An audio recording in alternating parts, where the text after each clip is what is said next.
Good morning and welcome to this Canmore Local Assessment Review Board hearing. I would like to remind everyone that the ARB hearings are open to the public and this hearing will be recorded and streamed live. The video recording will be our record of hearing. We are here today to review the complaint and subsequent evidence as filed for tax roll 12715 at the municipal address 148 Cougar Point Road here in Canmore.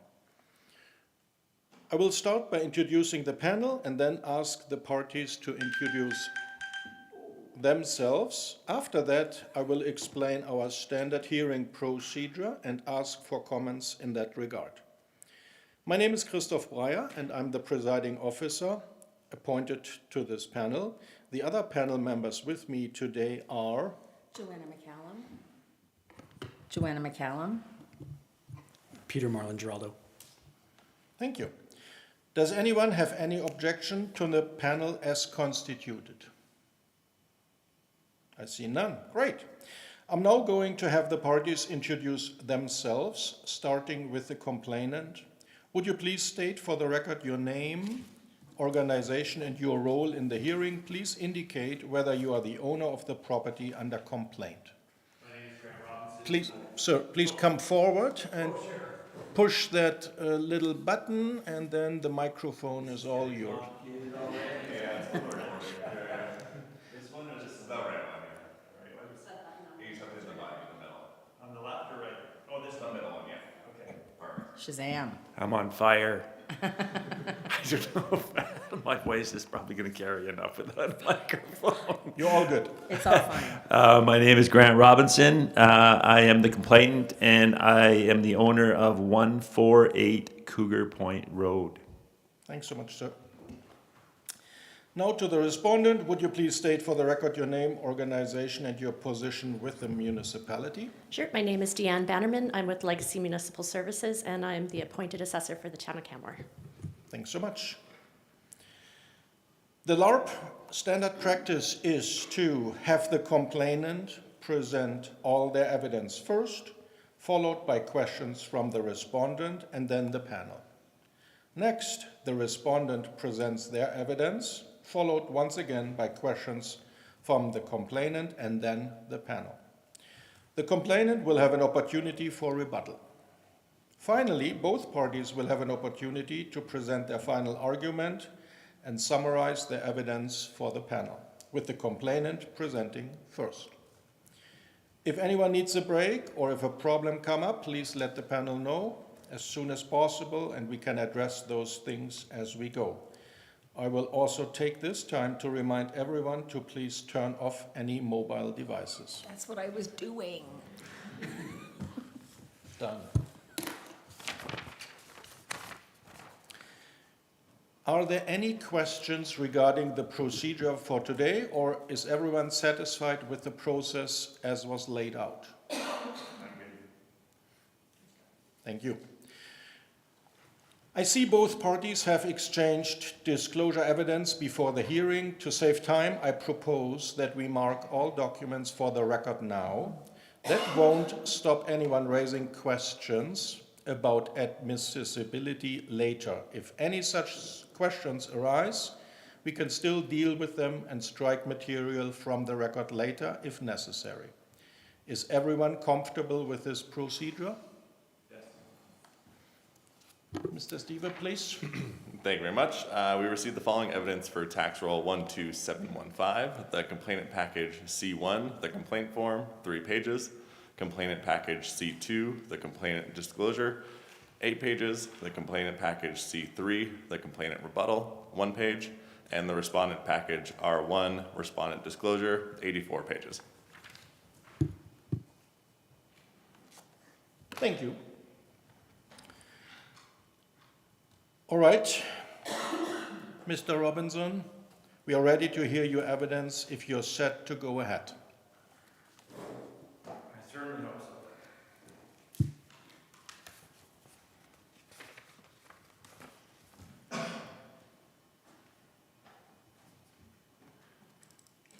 This microphone is for little people.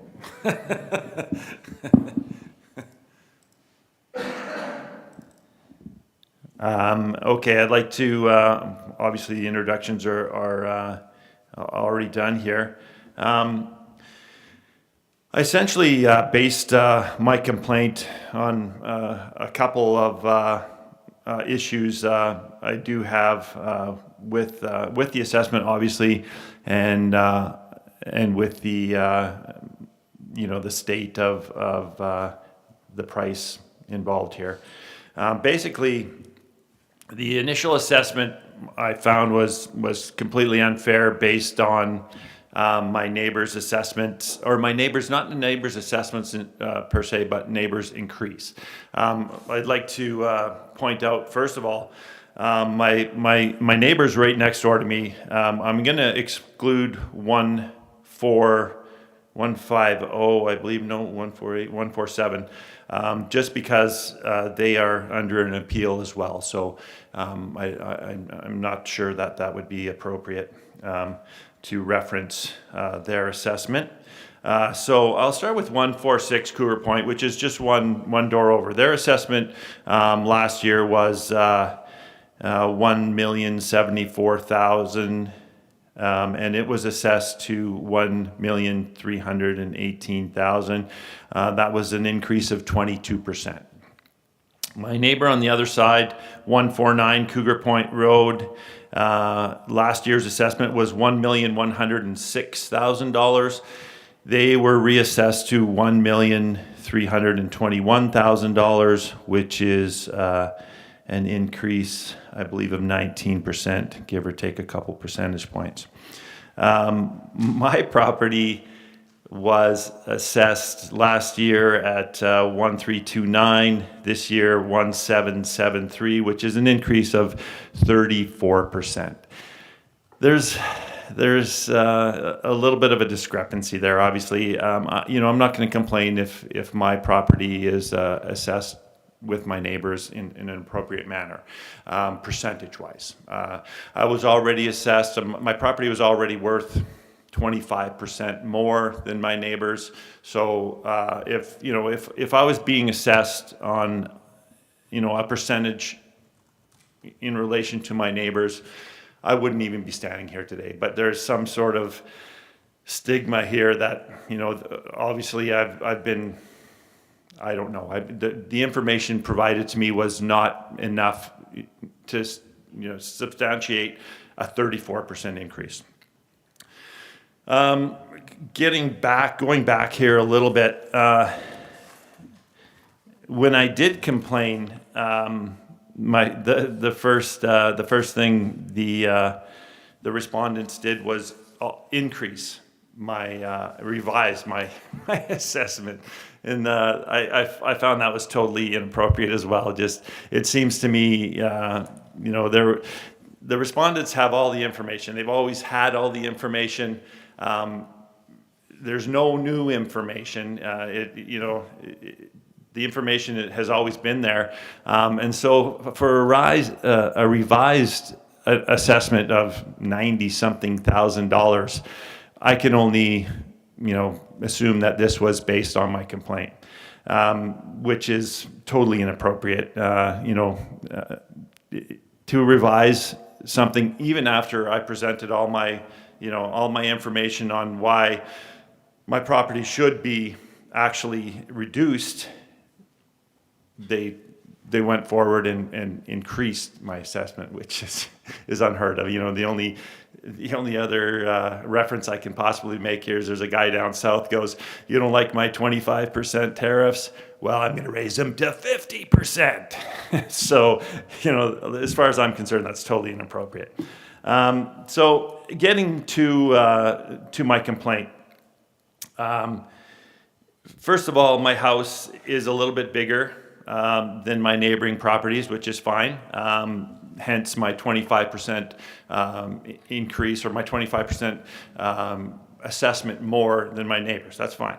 But obviously bigger is not always better. There's as anyone who's in the real estate industry knows, that there's a lot of stigmas that come along with every single property. I tried to point these out to the respondent, but I was kind of met with like total disregard, like essentially total disregard. And if the respondents did understand stigmas that are attached to properties, they would understand the points that I had brought up were legitimate and had a lot to do with the price of my property. I've just, to give you a little background about myself, I've bought and sold probably over 20 properties in Canmore. I know the real estate market. I live the real estate market. I have been doing for years. So I know the little intricacies that detract from a property, and I know the things that make a property attractive. It's been my life for 40 years, so I'm totally involved in this area. So when I start quoting things, it's not through hearsay, it's through experience. The first thing with real estate, location. Any realtor, anybody who's in the market will tell you that. That's not a secret. That's real estate 101. My first complaint or object that I brought up was my driveway. My driveway is shared with my neighbor. That's not a great thing for marketability. Somebody who's going to come in and purchase a property is going to look at that and go, "Oh, honey, look at this." When I brought that up to the respondent said, "Oh, he has access to his driveway, so that shouldn't be a problem." And then they went on to say that, "Oh, he can build a new driveway a little bit to the side." Well, what do you mean I can build a new driveway? That's not even a legitimate response. I can build a new driveway. Well, super. That'll cost me $40,000. My house, the proximity of my house to a busy road is a big stigma in real estate. I've seen it, I've lived it. I'm backing onto Benchland Trail, which is a busy road. I'm literally 25 meters to Benchlands Trail. My proximity to the Trans-Canada is not much better. I hear the traffic on the Trans-Canada constantly. That is also a marketability problem. It always has been, it always will be. So in that marketability sense, it reduces my market. It reduces the people who want to look at my house, regardless of the shape it's in. And as everybody who's lived in Canmore for years knows, this problem is only getting worse year by year. The trucks roll by and my house shakes. That reduces my marketability. Real estate 101. Next, not necessarily a problem, but anyone who's in the real estate business knows that a wood foundation also detracts from marketability.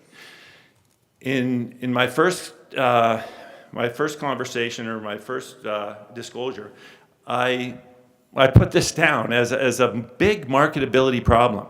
The respondent did not even respond to that. Now, I don't know if they don't understand the stigma that comes along with the wood foundation, or if they've never been involved with a real estate deal or a real estate listing that has a wood foundation. But I know through experience that reduces your marketability. It reduces it like a huge amount. People have a stigma about wood basements. I'm not saying that it has any merit, because I looked into this a little bit, and I mean the jury's still out on this. The wood basements are supposed to last wood foundation is supposed to last for 100 years, but we haven't reached that 100-year mark, so nobody really knows. So a prospective buyer, and I've seen this on the market continually, will shy away from a wood basement just because it's a stigma. It carries a stigma in the real estate world. That's, once again, real estate 101. Everybody who is in real estate knows this. And it wasn't even addressed. Next, plumbing. I see that plumbing is on the respondent's 84 pages. In every single area, plumbing has been brought up. So I just want to give you another stigma about my property. It's old, it's 32 years old, it needs some TLC, but I have PVC gray pipe in my house. PVC gray pipe is a huge stigma as well.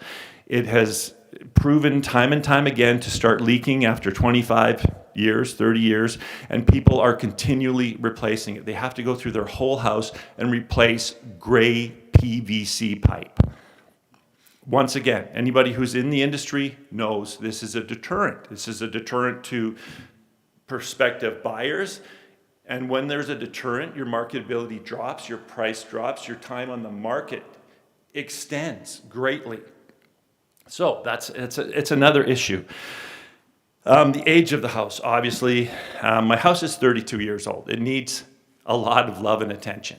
There's no two ways around it. Any house that has that stigma around it, 32 years old, any prospective buyer is going to come in, well, we have to do this, we have to do this, we have to do this. That is evident. That's just a way of life. So that reduces marketability, it reduces the price because of the amount of money that needs to be put into a property. Once again, real estate 101. So I purchased this property 2.5, 3 years ago. 2.5, 3 years ago. And I sold a property, like I mentioned earlier. I've been buying and selling real estate in Canberra for 20, 30 something years. And I've purchased and sold, 20 something properties.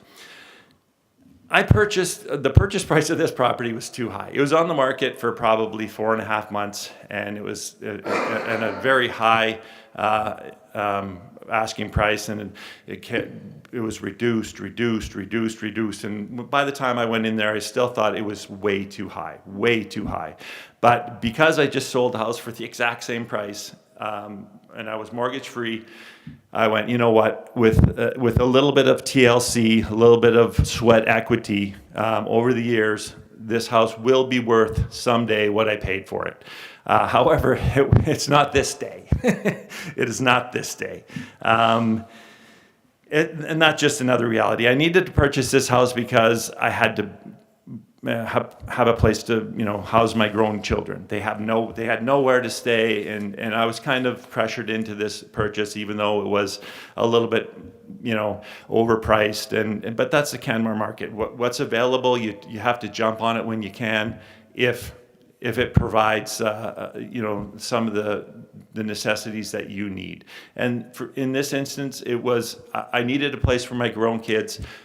I didn't mind paying a little bit more money because I understand the market, and I understand that eventually I would be able, with a little bit of work, and I say TLC, I would be able to realize that investment at some point in the 10 or 15 years I hope to live in this property.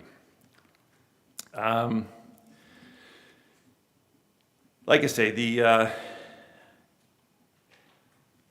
respondents. The respondent's assessment revisement was totally inappropriate. I mean, you pay your $50, you try to explain the necessities or explain the little stigmas and intricacies that you have personally, because I understand that these companies can't go into everybody's house and see exactly what the ups and downs are. They can't do that. It's unrealistic. So this is an opportunity for us, the general public, to express those concerns or those little stigmas to the respondent, to the company that makes these assessments, in order for them to have a better understanding of exactly what you're dealing with, exactly what your property is dealing with, and why it might not be worth the amount of money that the assessments have put on it. And like I said, I was totally ignored on all the ins and outs that I have provided to these guys. Essentially, that's all I have right now. Like I said, I hope this isn't like a kangaroo court and I'm just here wasting my time. But like I said, I've been in this market for a long time. I understand real estate. I know what drives a buyer. I know what kind of turns a buyer off. And I hope that the information that I've provided here is enough to at least have another look at this assessment. Because in my opinion, it's not correct. Thank you. Thank you, Mr. Robinson. Any questions from the respondent, please? You may stay here for Because us after me, the board will probably ask to some answer the questions. questions. Oh, sorry. Sorry about that. Yeah, so I just wanted to confirm, so we have a land title transfer for your property, transferred December 10th, 2023.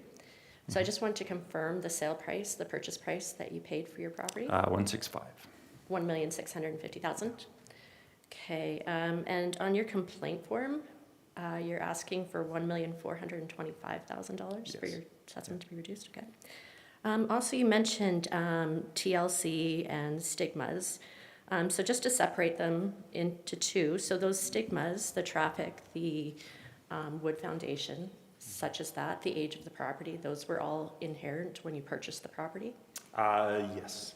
Okay, and as for the TLC, any repairs or upgrades, would it not take money outside of the purchase price to repair or upgrade the property to be at the level that you think you want to be at? I'm hoping sweat equity is going to be But things like PVC pipes and things like that. oh that yeah, all there's going comes to be out of- there's going to be costs. Is that what you're asking me? Yes. Is there going to be a cost? Yes, there's definitely going to be a cost. And that would be outside of your purchase price. Yeah, but what happened too is, I'm sorry, I elaborate on that. I had, these are a lot of things that you can't, or you should know, but I had a building inspector come in and, I don't know, paid him whatever, $900 to go through the house as I tend to do because it's a good idea. And I had a poor building inspector that didn't point out all these things to me, so. So you didn't Like- know there was PVC pipes, you didn't No, know wood I- foundation or any of that when you Yeah. purchased the property? No, I knew there's wood foundation. Okay. Oh, yeah, I knew that. There's no question about it. Like I said, I purchased this property for a need. I needed to house my grown children in the basement because they had nowhere to go. So I overlooked a lot of these things, and I overpaid, knowing that, you know, I can't change, I could change the wood basement, but that's not realistic. But what I'm trying to explain here is that when you do have a wood basement and you do try to market your property, it's nearly impossible. You know, time on market, stigmas that go along with wood basement, it's a huge thing, and the traffic as well. Yeah. And so just final question, so when you are raising some of these issues, the TLC, the repairs, upgrades, et cetera, have you provided any kind of information as to what the cost to cure some of these or improve these areas would be? Like I said, I'm gonna try to do a lot of sweat equity as much as I can, you know, maybe get my wife's kid to help me out, but there's gonna be definitely a huge cost and you know, the driveway as well. I mean, when you recommended that I build a new driveway, like, you know, that was a shocker. Well, and I think that what we had intended to communicate at that point was not to rip out your existing driveway, but if it is such a hindrance, because you still have full access to your property through that driveway, if it was a full hindrance, you could add on to your driveway onto where your lawn currently is. Of course, there's, you know, I can rip down my house and build a new house. There's a million things I can do. Granted, just saying for that point though, but those are all my questions, Yeah, thank you. okay. You might as well stay, the board likely has some. Oh, okay, sure. Thank you, Ms. Benneman. I'm looking to the panel. Any questions? Is the suite legal to the building code? I'm not aware of the building code, but it's essentially, it's a family thing, so it's not like we're Yeah, I'm not renting it out. worried about Oh, who's living okay. there, it's just about, Yeah, if it's seen as a feature and it's legal, then Right. that would add on to the value. Oh, of course. But if it's not legal and it's not to the building code, then it's just, yeah, it would be to building Space. code. As far, I would probably describe it as a nanny suite, as opposed to a legal suite. Maybe as a follow-up question, do you know the zoning? The zoning's R1, R1. yeah. yeah. Thank you, that's all I had. Any questions? I have no questions, thank you. No questions? I have a couple of questions. First, you talked about the driveway is shared with the neighbor. you provided the RPR. Is Yeah. there an opportunity to park a car on the driveway? Yes, of course, you can still park a car in the driveway. I don't have the ability to park, like most of my neighbors have, well, they all have their own driveways. And even my neighbor who shares a driveway with me, their driveway is much longer and much deeper. If you go to my I have it in front of me. there should be a picture of it there. Yes, so there's a white truck and a black truck? Is that your driveway? Yeah, that's So my, you can park 2 cars on your Yes. driveway? Okay. Yeah.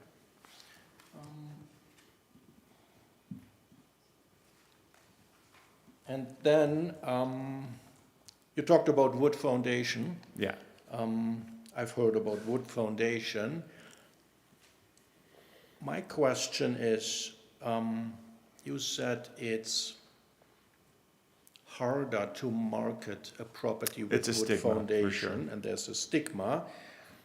If you would, do you have any idea what the value is, or less value if a property has it's wood hard to say. foundation So, or not? Or yeah, is there I don't is think there any evidence you can provide that a property, let's say, same house, same location, same, Right. same, Right. this property has concrete foundation and this is wood foundation, Right. and this is selling for this price and this is selling for that price? Have you Yeah, no, any- my reference in my disclosure was based on time on market. So what I've noticed over the years is time on market is greatly increased with a wood basement. And as you know, more than likely, time on market starts to encourage price change. Dropping your price is the only way to find your market. So when you have an extended time of period on market, in order to find your market, the only way to do it is to drop your price. Thank you. Yeah. So my question is, on wood foundation, you cannot say, as an example, it's 50,000 less. Or more, or It's 100,000. obviously cheaper to do, and I think that's how the trend started. So can I put a price on what it cost, 32 years ago to build, as opposed to a cement foundation? I'm sure I can't provide that information.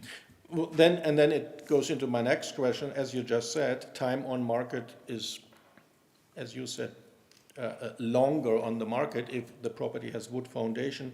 How long was your property on the market when you purchased it? I think between 4 and 5 months.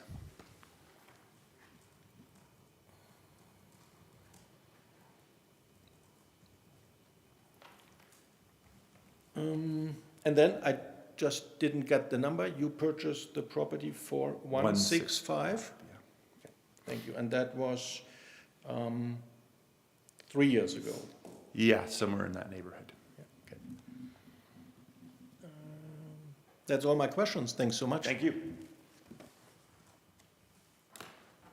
Questions? No questions, Joanna? Okay. Ms. Bannerman?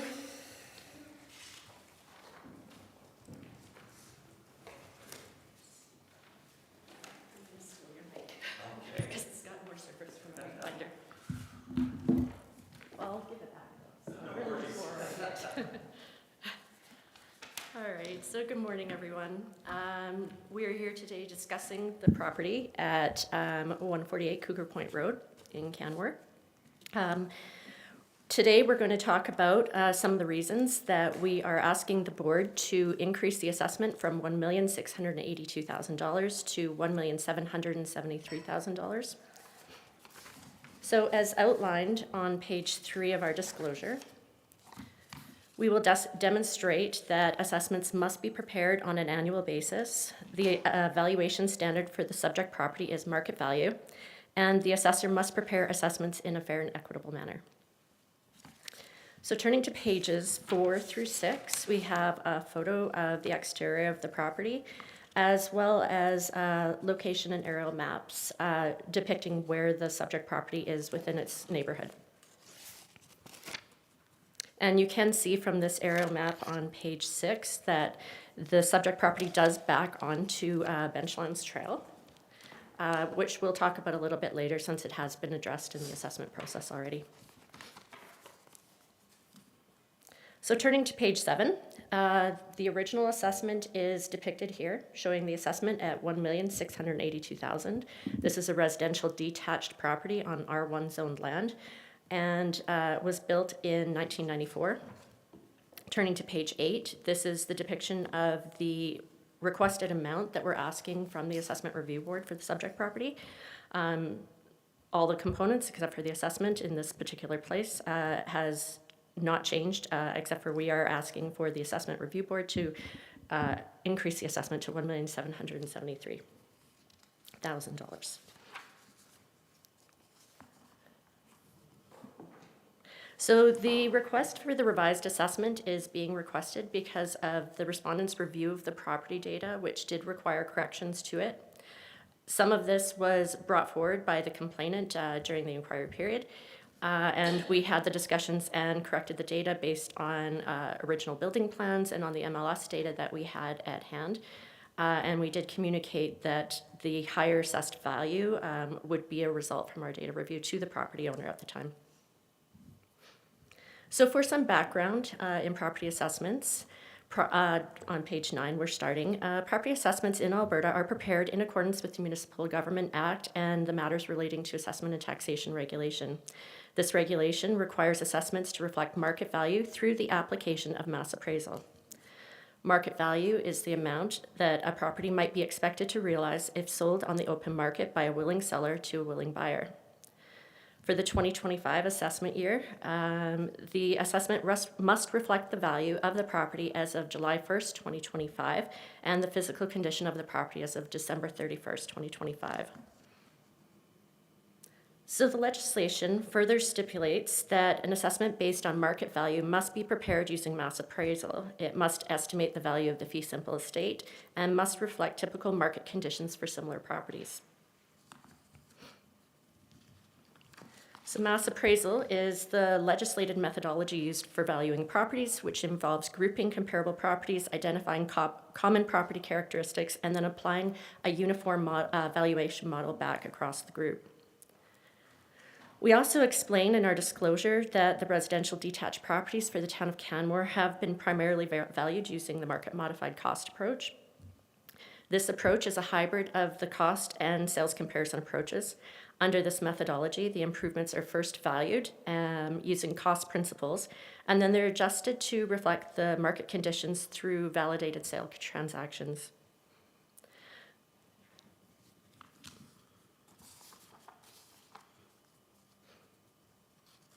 So now we're on page 11. So the respondent relies on sales information received from Alberta land titles. Sales are validated and used to develop valuation models that replicate the market behavior. For the 2025 valuation of residential properties, sales occurring between July 1st, 2022 to June 30th, 2025 were analyzed.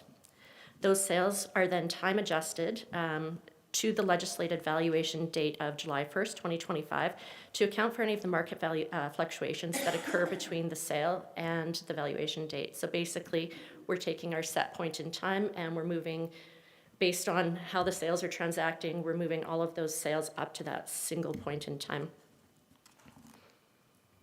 So it's important to reflect this valuation point with all the sales and that they're all reflecting the same date so that all the sales are treated fairly and consistently and by adjusting to that common date.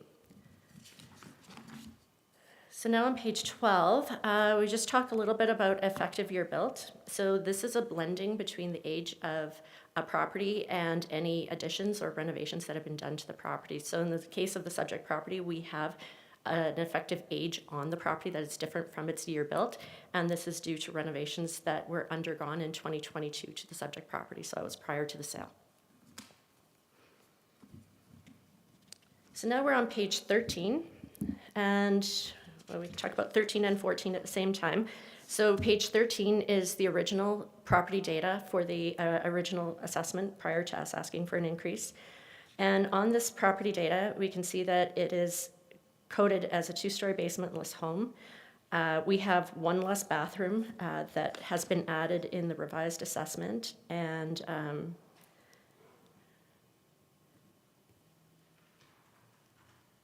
I think that was it for changes. Yeah, so the half bath with shower on the main floor was added. So just to answer the question from Ms. McCallum, you had asked about whether the basement suite was legal or not.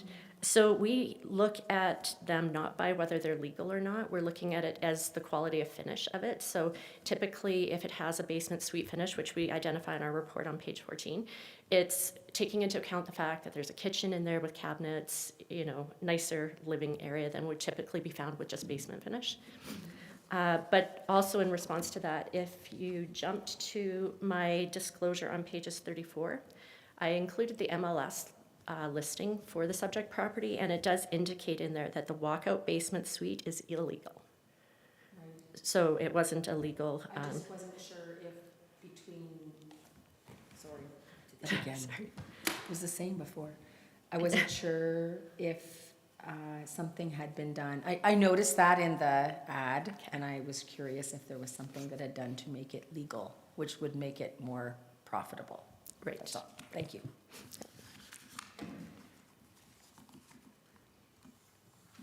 Sorry, just getting back to my Sorry, question. just wanted to take you off. No, that's okay. I just wanted to bring it up while it was timely, so I didn't have to make you go back in the documents. Okay, so turning to page 15. So the first point that we want to really highlight is that assessments are prepared on an annual basis. They must be prepared annually. Section 285 of the MGA requires each municipality to prepare an assessment annually for each property. We've included board and court decisions that state and support that assessments are created anew every year and are not based on previous year's assessments. The relevance of these authorities is that prior assessments, prior percentage changes, or neighboring assessment comparisons do not establish market value. The board must consider whether the current assessment reflects the market values of July 1st, regardless of percent changes. So on page 16, I just wanted to provide some support for the Assessment Review Board's authority to increase an assessment. Section 467(1) of the MGA provides the board with the authority to change an assessment role or decide if no change is required. Section 467 sub 1.1 further confirms that the board may change an assessment, which includes the power to increase or decrease the assessed value. That means that the board is not restricted to confirming or reducing an assessment where the evidence demonstrates that the assessment is below market value or inequitable relative to comparable properties. This is where the board may increase the assessment. So I've included a Supreme Court decision here which supports that authority that the board has.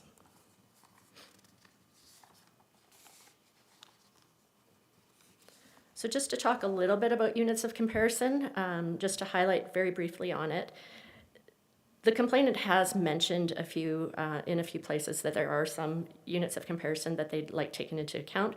And in that way, they're looking at all of the other assessments in their neighborhood and surrounding them without looking at the property data that is different between their property and the properties that they brought forward as assessment comparables for their properties. So we do submit that the complainant's reliance on generalized neighboring assessments or simplified comparisons, it does not properly account for the differences in the structure type, the floor area, basement finish, quality of construction, utility, or the presence of a basement suite.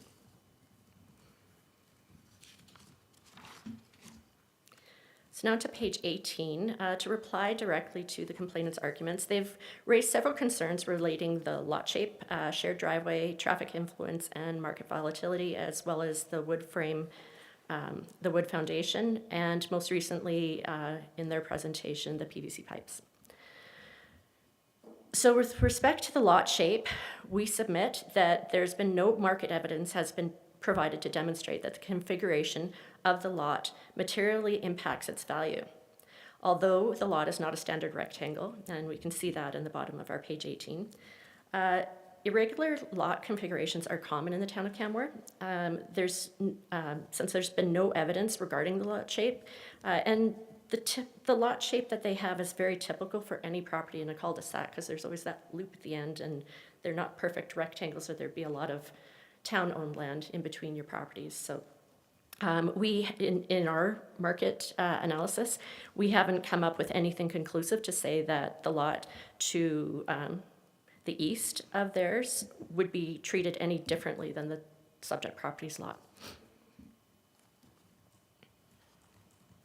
With respect to the shared driveway between 147 and 148 Cougar Point Road, we do submit that the shared portion does not materially impact access or utility for the driveway.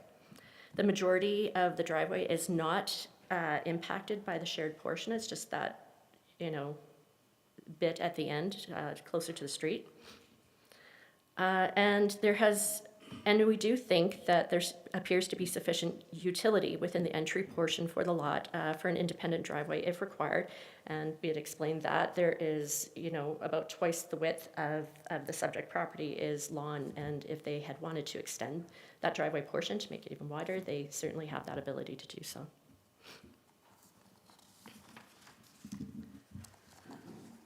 So with respect to traffic, we do note that 148 Cougar Point Road already has a traffic adjustment applied to it to reflect the higher traffic levels from Benchlands Trail. This same adjustment is shared with the neighboring properties on either side, and it is supported by our market evidence.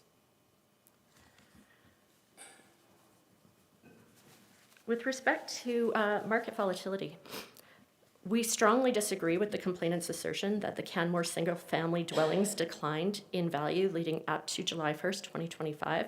No credible market evidence has been provided to support that claim, and our analysis of sales data in Canmore does not support it. With respect to the wood frame foundation and any stigma that would be placed on that, just of note, on my page 34 of my disclosure is again the MLS information where it does state very clearly and transparently to the property, any prospective property owners, that the foundation is wood. And also, just to highlight, there was some ask about the days on market. It is on that page as well. There's 104 days on market, which is just over 3 months.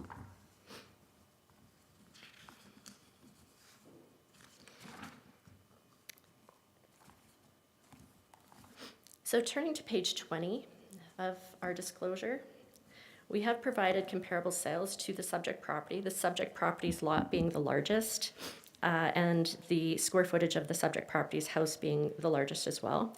This is where we're identifying that it was a 1994 year built, but with a 2020 renovation, it's been adjusted on the effective year built side, which is what we use in the valuation of properties, to 1997 to account for there was a bathroom and kitchen that was renovated at the time. So not full renovation, just some components were renovated. So the reason we use the effective age in this case is really to bring it more comparable to other properties that are newer that have some of these components in them rather than treating it as a property that is original in its state.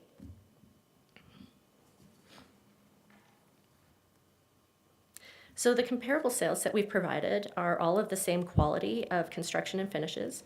They're all two-story homes with basements, and they're located in the same neighborhood as the subject property. And that can be seen on our page 21, where we have the aerial map of that. The subject property also includes a walkout basement with suite. And it also underwent renovations in 2022. So we further note that the respondent, that the subject property's own purchase price supports the revised assessment. Once the purchase price from 2003 is adjusted to the market conditions of July 1st, 2025, the assessment or the sale price adjusted is $1,997,000, whereas even our proposed assessment is $1,749,000. So still well below the sale price at around the 85% mark on an assessment to sales ratio. So still a flag for us for future years. And as mentioned, we did include the MLS information for the subject property in our disclosure for the board's reference on pages 34 to 41, and includes the interior photos of the property.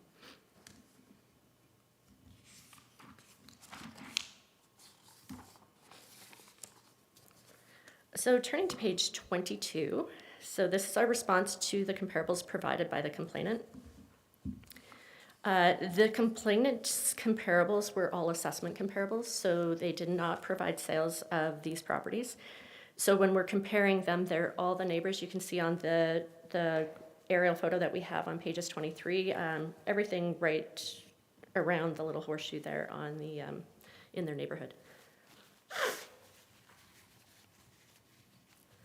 So we've reviewed these properties referenced by the complainant, and we submit that they are less reliable because many of the properties are materially different from the subject.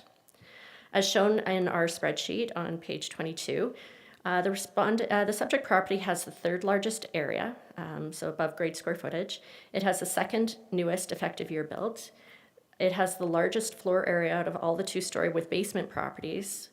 It has the largest basement among the complainant's comparables and the largest basement finish area. It also has a basement suite. So we've listed all of those differences on our chart. I won't draw this out by reading them one for you, but basically we've identified whether they're the same or lower quality of construction and finishing to the subject property, whether a different structure type.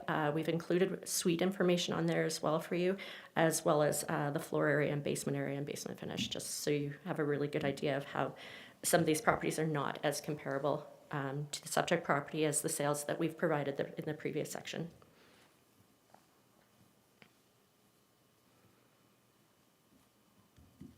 And we do say, just as a summary for that page, that a one-on-one comparison, especially regarding percent changes, year-over-year percent changes, without proper adjustments for these differences is not really a reliable evidence of market value. So now to summarize, we submit that the revised assessment of $1,773,000 reflects market value as of July 1st, 2025, and has been prepared in accordance with the Municipal Government Act and matters relating to assessment and taxation regulation. We further submit that the comparable sales relied upon in our disclosure provide strong and reliable support for the revised assessment. These sales consist of detached residential dwellings of similar quality, age, structure type, and location within the same neighborhood as the subject property. The subject property's own purchase price further supports the revised assessment. Once adjusted to the market conditions of July 1st, 2025, the subject property sale supports a value above both the original assessment and the revised value. So the complainant's submission relies primarily on generalized statements. There's been no objective market evidence provided that demonstrates that any of the issues that they brought up actually would justify a reduction to $1,425,000, which is what the complainant has been asking for. Even the sale price, unadjusted to the market conditions for the year and a half, is still at $1,650,000, which is a good indication that the ask of $1,425,000 is aggressive in this case, especially since most or all of the deficiencies of the home were identified at the time of sale.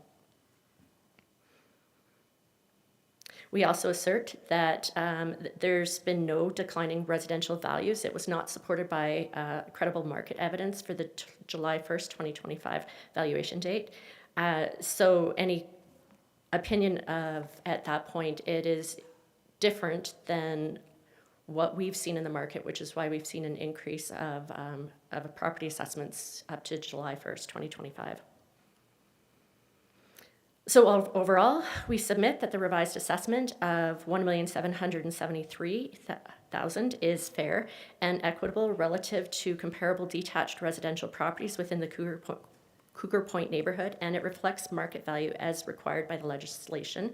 So we do respectfully request the Assessment Review Board to revise the assessment. Thank you. Thank you, Ms. Benneman.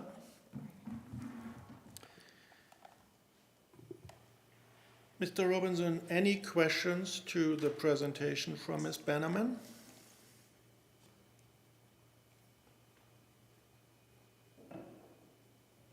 No, I don't think so. No questions? Maybe one. If you have a question, please come forward. They can hear you well, but it's Yeah, for I the know. recording. Sorry. On your, I see on your comparisons, you use 204 Cougar Point Road, which is, doesn't have to deal with any of the traffic issues. I'm just wondering how you came about, using a comparable that really is not comparable. Sure, and so they had other characteristics that were similar, although, yes, I will grant you that's not on Benchlands Trail like yours is. But even if we did take off that third sale that we have at the 204 Cougar Point Road, the other two sales that did sell on Benchlands Trail still supports your assessed value. Right, and are you aware of, I believe it's 168, the finishings inside that house? I've been in it. Yeah, and they have had a renovation as well, which is accounted for in the Yeah. difference in They effective have a age. kitchen to die for. So, Well, and the good thing about a lot of the sales is we get the MLS information, so we Right. see inside a lot of these houses that sell. And we do review all of them. and as in relation to the revision, do you have, has any new information come to light from my first assessment? Or is it, you basically you had all the information available to you on your first assessment, and then after the complaint, my assessment went up $91,000. I'm wondering where this new information, or if there is any new information to warrant an adjustment. Yeah, and so what happens is we do have our regular reinspection cycle, which is every property is about every 5 years gets reinspected in a full level.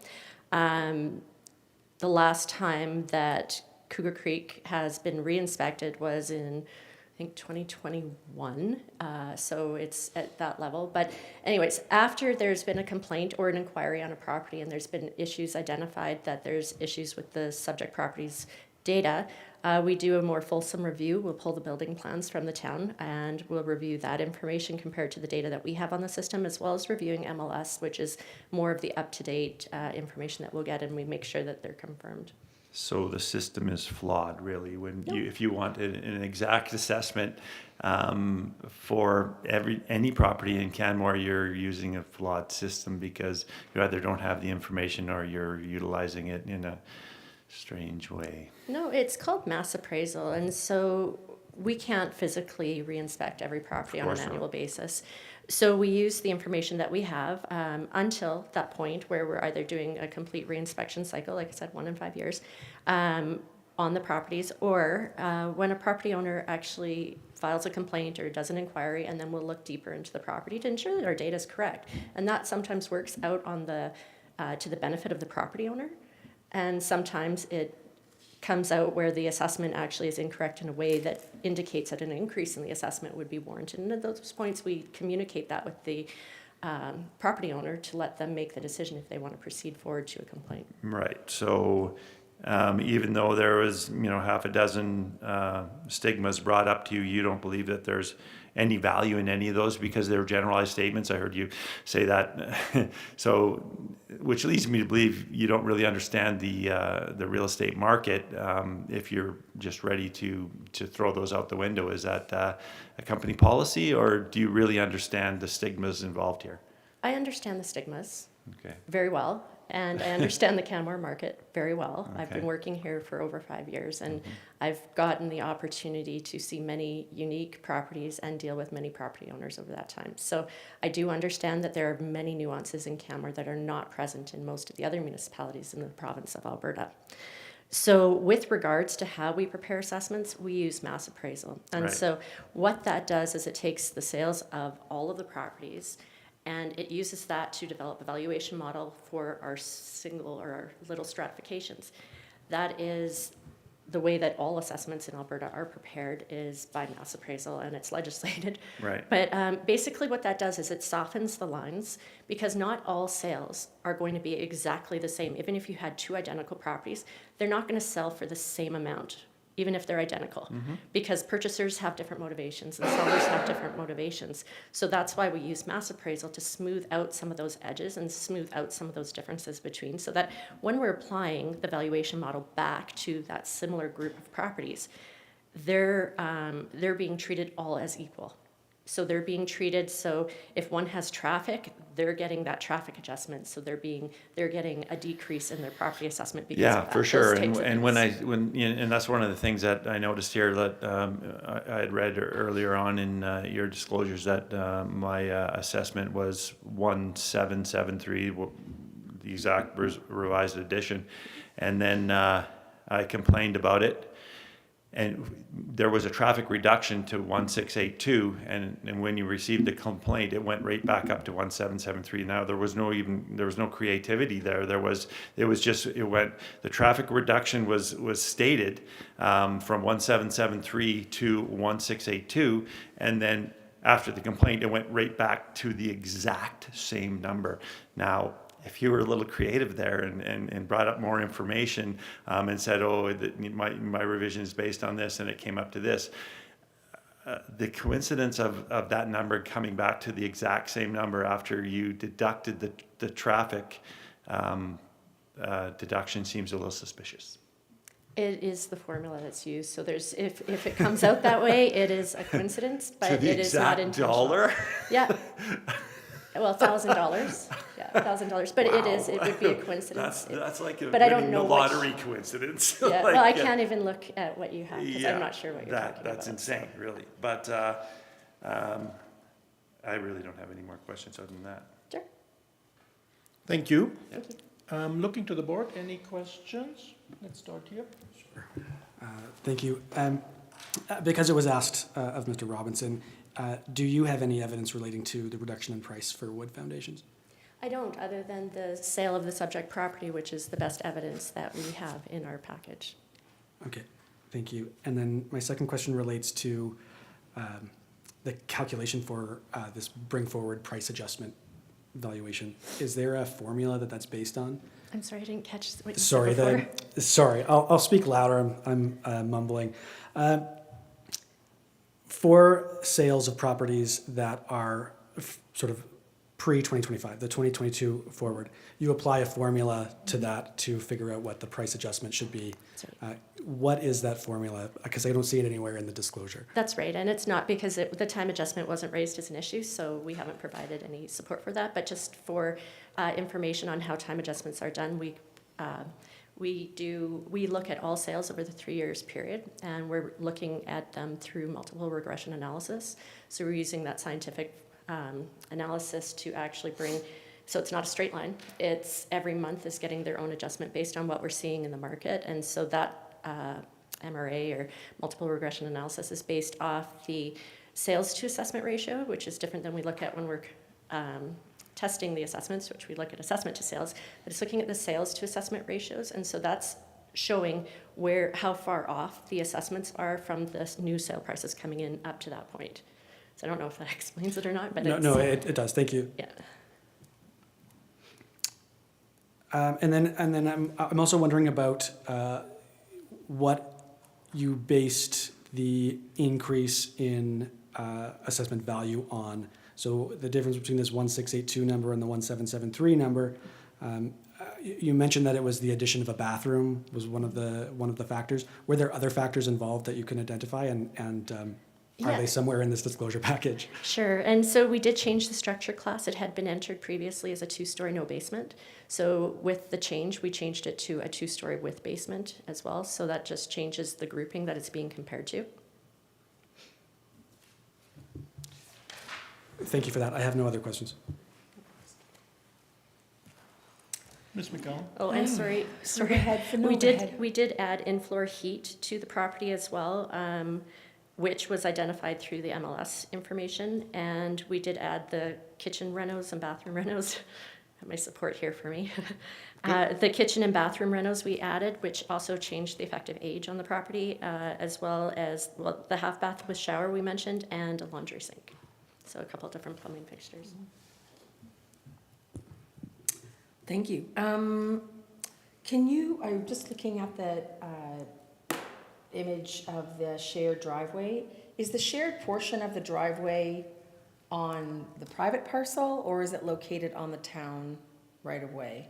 I'm just looking at I see the black line in your disclosure, as well as I see the RPR in the complainant's disclosure, and I'm just, I live on a Hospital Hill, so I know all about shared driveways. Yeah, there's a few places that have the shared driveways for I sure. have one.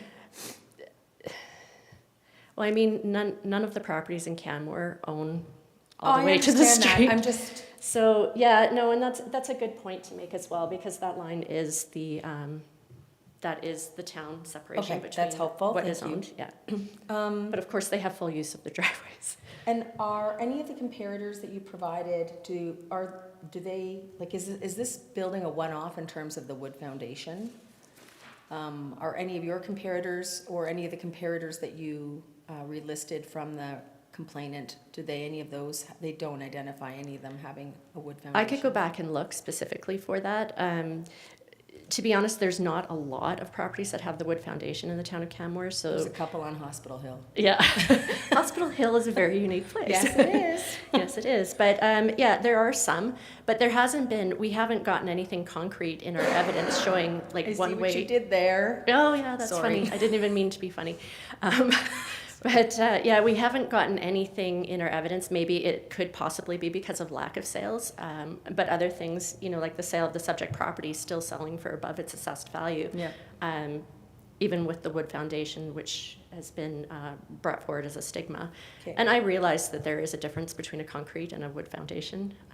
It's just we don't have the information, nor has the complainant brought any forward. Yes. Thank you, that's all I had. I have a couple of questions. Just to clarify and follow up on Mr. Moreland's question. So the adjustment data corrected is about in-floor heat, half bathroom, kitchen renovation, effective age has been adjusted because of that. Because of the kitchen and bathroom renovations. Yes. Is that it, or is there? The half bath with shower was added, as well as the laundry sink, and we changed the structure type from a 2-story no basement to a 2-story with basement. So essentially what that does is it changes its stratification for us.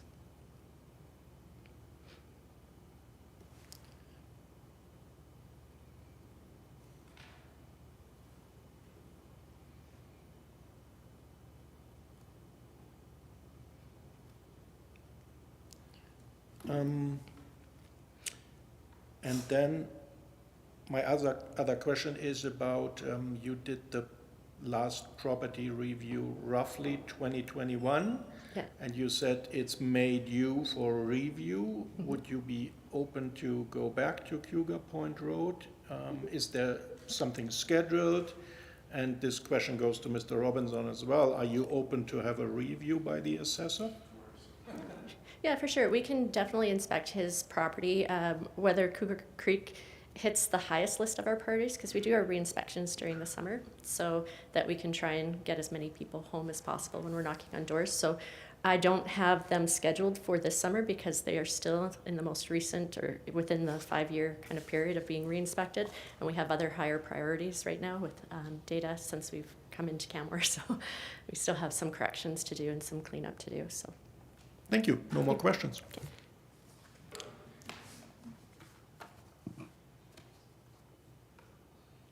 Mr. Robinson, complainants' rebuttal evidence, if any. Your turn.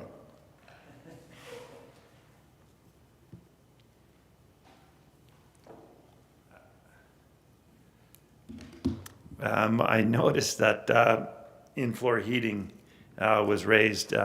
In-floor heating was put in 32 years ago. You can't put in-floor heating in. It was poured over in the slab in the basement, so that's nothing new. Is there in-floor heating? In the basement, there is in part of the basement there's in-floor heating, but that was put in with the construction of the house. So- but not upstairs, all right? So is the inflow heating yes or no? Yes, Yes. Okay, yeah, good. yeah. But it's nothing new. No. It is nothing new. And as far as the assessment, and I think, can I call you Peter? Because that's a big mouthful. Mentioned, I'm not sure how the data is. I want to make comparisons from property to property, other than just percentage-wise, because what they do is they list, like my lot is 7,400 square feet. My house is 2,116 or something. And I don't understand, and I can't find the formula anywhere where it states like this portion of your assessment is, the land portion is based on this per square foot, and the house is based on this. That data is nowhere, nor have we seen. So we're kind of at the discrepancy of the respondent, because nobody knows the formula but them. So that makes everything really difficult.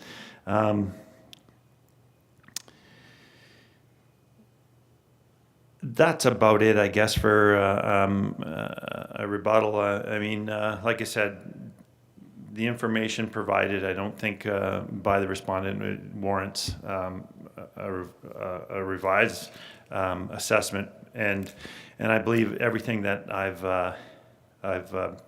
mentioned here today states a different story. So I'm hoping that that's the case, but that's about it for rebuttal, I think. Thank you, Mr. Robinson. Any questions for Mr. Robinson, Ms. Meneman? No questions? Any questions from the board?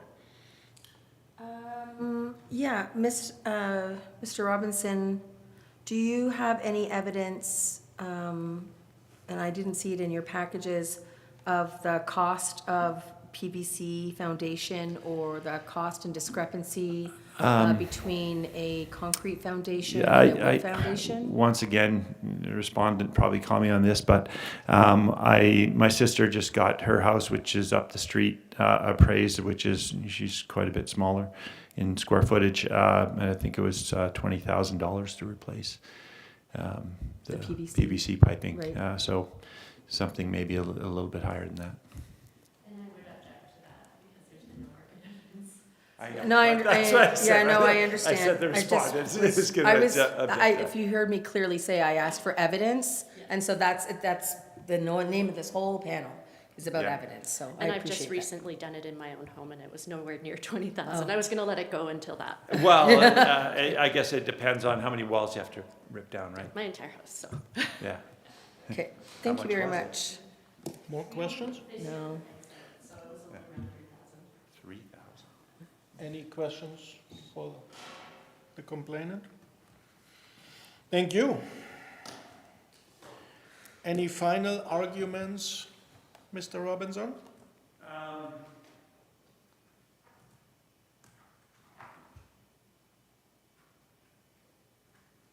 Is this like a finishing thing? Yes? Okay. No more questions.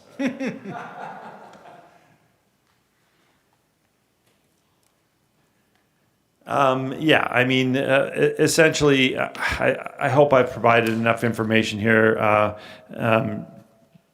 to give you an idea on what I'm dealing with my property.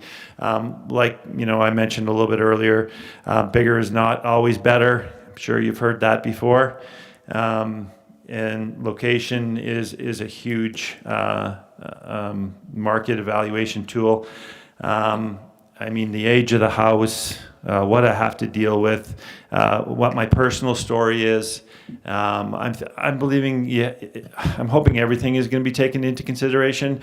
I know maybe I was a little lax in providing documentation and a presentation. I'm really not a computer surgeon. I don't. I hope that that's not detrimental to my case, but I hope I've, through my experience in real estate and through my personal experience, I hope that I've brought enough information to let you know what I am dealing with, and essentially, my neighborhood is on a comparable level. My neighbors is when you're looking at comparables, my comparables are the house on either side of me, essentially. So when you're getting right down to it, and when one of my neighbors' assessment goes up 22% and the other one goes up 19%, and I go up 34%, there's a flaw somewhere. Somewhere, somehow, putting numbers into an algorithm and how the respondent's company deals with this, or the government, or I'm not exactly sure who you want to blame this on, but I feel that's unacceptable. Like I said, I wouldn't be here today if I was bunched in with the people who are on either side of me. Essentially, that's the reason I'm here today. It's simple. I don't see there's a discrepancy between myself and my neighbors, and I don't understand why there is a discrepancy. It's mind-boggling. But thank you for your time. Thank you. Final summary from the respondent, please.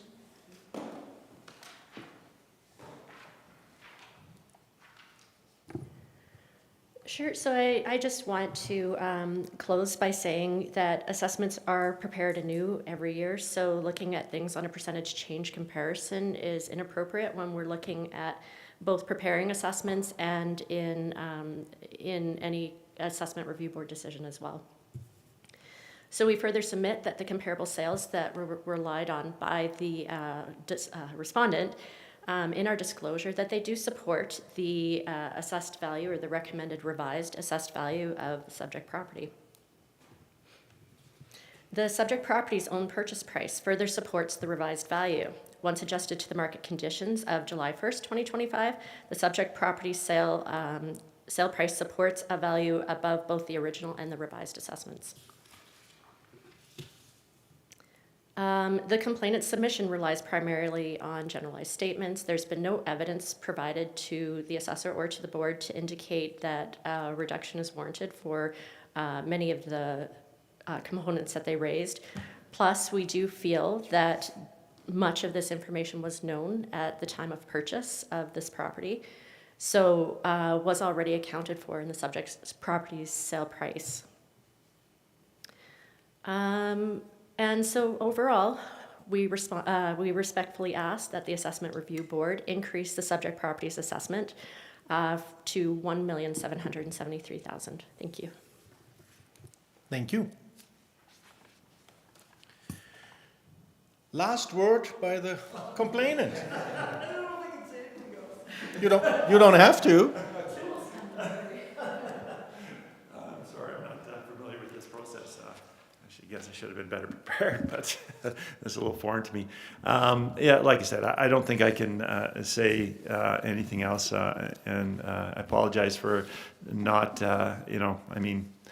most of this is through my personal experience and my personal influence or experience with the real estate market. I'm not a layman by any means. And I understand market stigmas, and I understand marketability, and I understand that's got a lot to do with price. It's just real estate. What it is it's just real estate. None of us are going to realize the value of our homes anyway, unless we move out of this town. I mean, to put these obscure numbers on our houses and hope that it's going to help you in some way is not. Basically, none of us will ever realize these price increases until we move away from this town. I've lived here for 51 years, so I do have a good idea on the real estate in this town, where it's going, where it's been. I understand the stigmas. I hope that the information that I brought to you on my personal experience is enough to sway you in my direction. But basically, that's it. Thank you. Thanks. You know where real estate is going? That's great. Yeah. Thank you, everyone for your cooperation and for your helpful presentations. At this time, I would like to ask the parties if they feel that they have been heard today and if they feel that they have received a fair hearing. I'm good. Thank you. I do, thank you. Thank you. I will now declare the hearing for closed. No further evidence or submissions may be received by the board. The Municipal Government Act requires a written decision within 30 days and gives the clerk an additional 7 days to issue the decision. We will make every effort to meet or beat those requirements, and the clerk will forward our decision to you at our earliest opportunity. Thank you. All right, thanks for your time, guys.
Informed. Not so much. One? Okay. Good morning. No. Good morning, and welcome to this Canmore Local Assessment Review Board hearing. I would like to remind everyone that the ARB hearings are open to the public, and this hearing will be recorded and streamed live. The video recording will be our record of hearing. We are here today to review the complaint and subsequent evidence as filed for tax roll 18112 at the municipal address 137 Wapiti Close, Unit 12, Canmore, Alberta. I will start by introducing the panel and then ask the parties to introduce themselves. After that, I will explain our standard hearing procedure and ask for comments in that regard. My name is Christoph Breyer, and I'm the presiding officer appointed to this panel. The other panel members with me today are Joanna McCallum. Oh, I did it again. Joanna McCallum. and Peter Marlon Giraldo. thank you. Does anyone have any objection to the panel as constituted? No. Perfect. I'm now going to have the parties introduce themselves, starting with the complainant. Would you please state for the record your name, organization, and your role in the hearing? Please indicate whether you are the owner of the property under complaint. Hi, yes, Stephen Friedman. Can you please come forward and press that magic button? For the friends at home. Thank you. Hi, Stephen Friedman. I'm the owner of Unit 12, 137 Wapiti Close, and I'm the complainant in this case. Thank you. And the respondent, please. My name is Deanne Bannerman. I'm with Legacy Municipal Services, and I'm the appointed assessor for the town of Canmore. Thank you. The LARP standard practice is to have the complainant present all of their evidence first, followed by questions from the respondent and then the panel. Next, the respondent presents their evidence, followed once again by questions from the complainant and then the panel. The complainant will have an opportunity for rebuttal.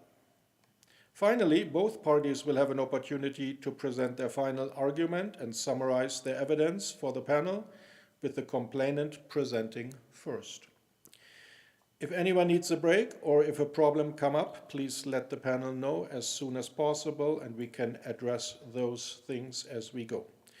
I will also take this time to remind everyone to please turn off any mobile devices.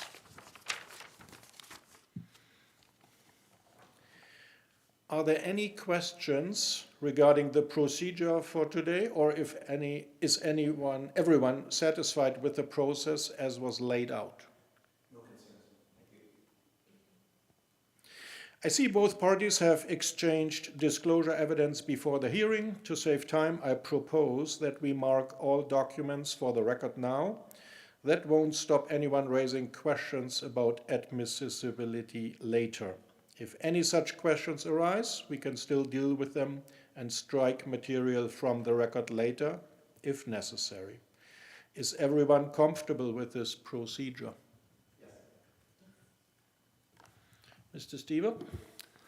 Thank you very much. We received the following evidence for tax roll 18112, complainant package C1, complainant form, 5 pages, complainant package C2, complainant disclosure, 3 pages, complainant package C3, complainant rebuttal, 7 pages, and respondent package R1, respondent disclosure, 60 pages.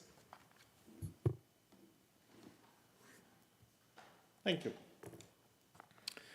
All right, Mr. Friedman, it's your turn. We're ready to hear your evidence. Great, thank you. I'm just going to set up for 1 minute here. Sure, no problem.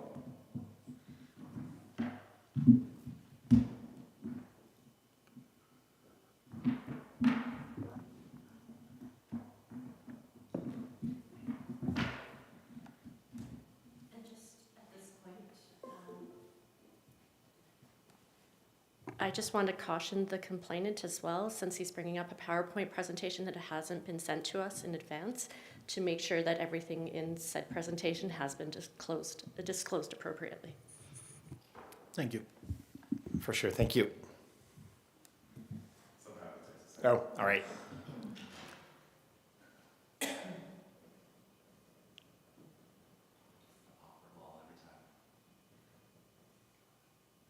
There we go. Oh, Quasi. All right. Well, thank you very much. And thank you to the board for your time today. The purpose of today's presentation, from my perspective, is pretty straightforward. It's to demonstrate that the assessed value of the property at 1.705 or 1.705 million is not adequately supported by the available market evidence. Importantly, the presentation relies primarily on the respondent's own sales data and assessment evidence that was provided. My position is not that the town's mass appraisal methodology is invalid in principle. Rather, my position is that when applied to my individual property, the resulting assessed value is inconsistent with actual comparable sales, internal equity within the complex, and observable market behavior. I will respectfully show why I believe that a revised assessed value at approximately 1.45 million is more supportable and equitable. This slide summarizes the central issue before the board. The assessed value assigned to my property is 1.705 million. The value I'm requesting is 1.45 million. The key issue is not whether the property value increased generally in Canmore. I fully acknowledge that they have done so over time. The value is whether the evidence presented actually supports this specific property being valued at 1.705 million. My submission is that the town's model has produced an outlier result. When we examine the comparable sales within this complex and surrounding market behavior, there's simply no transaction evidence that supports a value this high. In fact, even the highest comparable sales remain materially below the assessed value. This presentation focuses on this evidentiary gap. I recognize that Alberta's assessment system relies on mass appraisal, as was stated in the earlier case. However, the Municipal Government Act also imposes two obligations simultaneously. First, assessments must reflect market value. Second, they must also be fair and equitable relative to comparable properties. Those two principles are really key and important.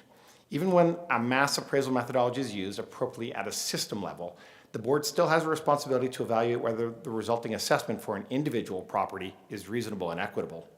My concern today is that the outcome produced in this case does not satisfy those requirements. In other words, methodology alone cannot substitute for evidentiary support. In addition, no details regarding the methodology was disclosed. And as I will show, the evidence is probably very weak in terms of how this methodology applies to the individual unit. The resulting number that was provided by the assessor must still make sense when compared against actual market transactions and similar units. This slide focuses on the town's own comparable sales evidence. The critical point is this: the respondent did not provide a single comparable sale supporting a value of 1.705 million. The highest sale referenced remains materially below the subject assessment. Even after time adjustments are applied, the comparable values remain significantly lower. This creates a substantial unsupported premium. The assessed value is approximately $180,000 higher than the most recent comparable sale, which is Unit 6 on the left. Unit 6 on the left. There are different unit numbers, I should say, in the document that was provided. So the unit numbers varied in the land title certificates. They're not the exact same as what was provided by the respondent. And I think that had to do with how the condo association initially assigned unit numbers and how it actually, what they are actually numbered by currently. So this one on the left is actually the Unit 6, and on the right is the unit number.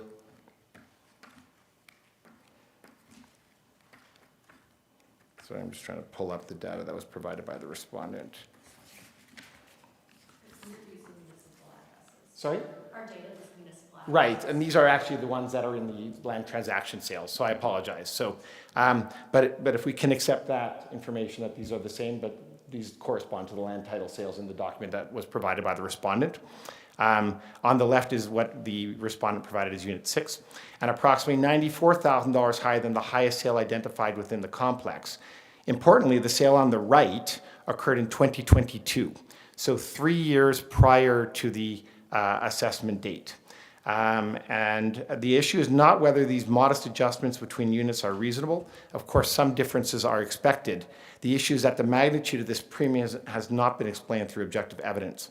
No meaningful quantitative adjustments were provided to bridge the gap between the comparable sales and the final assessed value.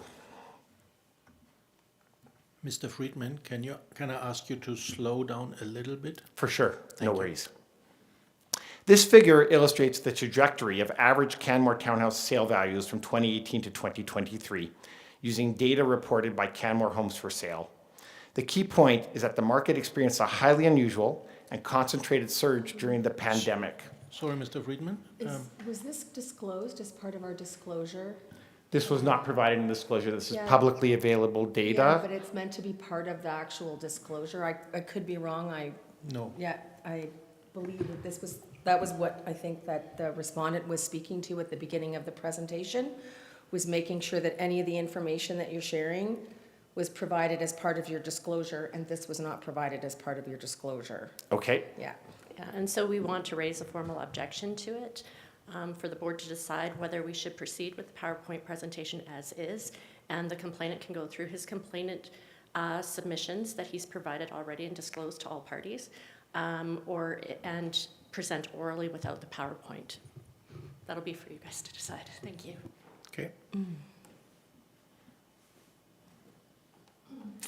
Do you know if there are any other slides in your presentation, sir, that weren't part of your disclosure, blatantly part I of your believe this is disclosure? the only one where I added any information that was not in either my complainant's documents or the respondent's documents.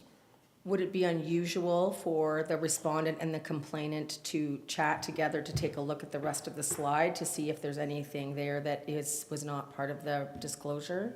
It's certainly up to the board. I can go through the PowerPoint presentation as is. I just want to make sure you get you're able to provide as much evidence as, Yeah. but at the same time not providing anything that's not permitted. I don't know what my colleagues feel. Well, and maybe we should adjourn. Yeah. And you guys can talk Yeah, about for it. sure. I think we'll adjourn for 5 minutes and discuss how to proceed. Would you like to see the rest of the presentation? You can look at it, Just or? gonna We'll make a Pause, decision. and we'll come Yeah, back and okay. decide. Yeah, All for right. sure. And even possibly the clerks might want to take a look at it, but the board should not look at it. Yeah. Okay. So we will be back at 10:50. Okay. Thank you.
Good to go? So just to clarify, you're unable to provide any new evidence or any new slides which have not been presented to the respondent, to the clerk, or to the board. So we will need to ask you to remove those slides or don't show us those slides. We cannot look at them as evidence. And if it's, you're welcome to proceed with your presentation without any new evidence. So obviously the slide deck was created at about midnight last night because I'm busy, I have a job during the day. And so the slide deck was not shared with the assessor, the respondent in advance, but I believe all of the information on the subsequent slides has been shared either in my, one of the documents provided by myself or by the respondent. So can these slides be used if there's If no the new slides were in the information? documents provided, that's fine. That's fine. Yeah. But for example, what we should All not right, see I will- here, Don't look. I'm not looking. So this slide has not been shown as well in the Well, the document. slide hasn't, but all the data has. The valuations in this slide are provided by the respondent, and the dates and timelines. So then I will need to ask you not to show the slide. So, sorry, I can't, that's what I was asking, so I You're can, all welcome the, to proceed with your presentation, but not with the slides. okay, can I even use the tables provided by the, oops, you know, I pulled up the wrong presentation. So just to clarify, the presentation is being presented in a different manner than it was disclosed. Even though some of the information may have been disclosed, we're looking at it with different Slides. slides that weren't disclosed. So it is, some of the points that are being made in some of these slides were not raised before in this manner. So I think it is misleading if the complainant can demonstrate that he's not introducing new evidence through the slides, then we'd be okay, but we will continue to call him on it if there is others. But I think it is a dangerous path, just to caution the board. I think it's Yes. a dangerous path because as we go through it, you're going to see it. And we don't know, as the respondent, how that'll influence the board's decisions, so. So the idea may be that you are proceeding with your presentation without the slides. Without the slides. Can I show these? Like, this is cut and paste from the respondent's documents when I get I to think that that part? is in the document. Yeah, that's fine. Okay, Yeah. so can I leave it on this slide for the moment? Yes. So that you don't see anything that Yeah. hasn't been directly provided by Yeah, those this is fine. documents? Yeah, Okay, this document, this slide is fine. great. So I will proceed then, if that's okay. Thank you. So, you know, I think what is really important in the context of the assessments and the comparables that have been provided by the respondent is that the trajectory of average Canmore townhouse sales values have increased significantly. And actually, it really surged during the COVID pandemic. We all are aware of this. I don't need to provide any data for that. Canmore became a destination for individuals looking to get outdoors. And sales actually peaked in 2022, and the values peaked in 2022, which is the timing of some of the comparables provided by the respondent. And this very highly unusual and concentrated surge during the pandemic period has not really persisted, and valuations have actually come down, as has been shown by the respondent in the comparables provided. Prior to that surge, townhome prices increased somewhat gradually throughout the Bow Valley, and particularly in Canmore. In fact, actually I can't say that, but the 2022 valuations represented a temporary market peak rather than a stable long-term valuation trend that is really important for consideration when doing the market valuation or regression analyses provided by the respondent. Accordingly, sales during the surge period should not be used really to extrapolate to values in later years.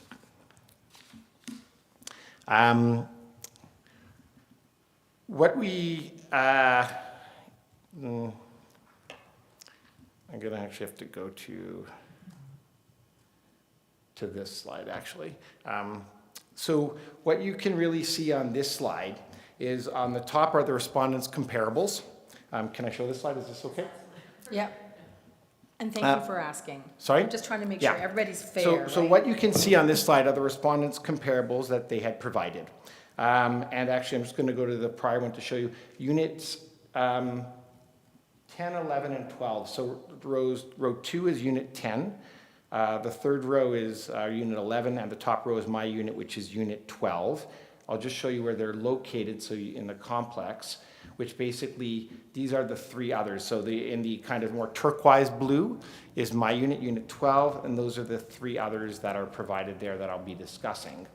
As you can see, this is a complex of approximately 50 different townhomes. They are all pretty much essentially identical. They were built by the same builder, same time, same year. I am not the original owner. We are the second owners of this townhouse.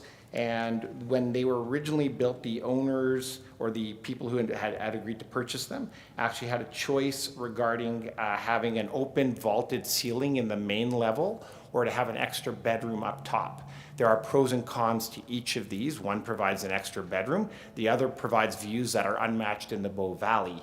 So their valuation of per square foot does not really play out in these units because the view is actually really hard to quantify for the city and the assessor in terms of how much people wanted that more than the extra floor, and they were the same price at that point in time. So there really was no extra value per square foot in these homes. You were giving up something to get the extra square footage. And so what you see here is units 10, 11, and 12.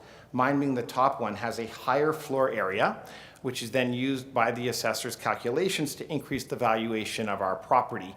But I would contest that that's actually not a fair assessment, given that yes, we do have extra square footage, but we lose out on panoramic views and a 2-story ceiling and massive expansive windows overlooking the Three Sisters, Huling, and Rundle. And when you look also at the sales dates that are used as the comparables. So the first one is probably the one that is most problematic, which is August 26, 2022. So almost 3 full years before the valuation appraisal date. And in addition, as mentioned, and as we are all aware, that was at the peak surge where everyone was trying to get into the Bow Valley, and COVID had caused all the market valuations to increase significantly during that time. And that one sold for the highest value. And then the two below it in 2023 was lower. Because I can't show you the slides, I don't have the actual valuation in front of me. But they were sold for about $100,000 less in 2023, and the unit number 6 in 2024 sold for $200,000 less than that earlier valuation. So there's been a significant decline actually in the valuation of these properties, not an increase, and that is actually reflected in the respondents' sale price adjusted values even that have gone down over time for identical units in the same locations. And then when you look at the comparables that I provided, which actually the respondent has stated that these comparables cannot be used, 2 of them in particular, because they were sold after the valuation date. I understand that doesn't go into the methodology and the regression models, and we can talk about that in a little bit. But when you actually look, it doesn't mean they should be ignored completely when assessing whether the assessment is actually reflective of the property values. But when you look at the one that sold closest to the valuation date, just 3.5 months after the valuation date, it sold for $1.45 million. So that is the valuation that I am requesting. And then if you look at another one that sold in 2026, once again, a little bit further out, but if we're looking at market trends and market appraisals and assessments, this one sold January 2026 for $1.2 million. So there is a huge decline, and I can tell you right now there is a unit in our complex on the market for $1.175 million. The value has gone down significantly. Partly, obviously, we talked about the surge before, but we can also talk about the new tax system that has been implemented in Canmore related to non-residents, and that's also driving people away from townhomes way more than single value homes, single freestanding homes and duplexes, et cetera. So I would argue that there's been a significant overvaluation of our property and overassessment because of the 2022 property and surge that has come down since then, as well as the other changes in the real estate market since then. Oops, okay, I will stop there.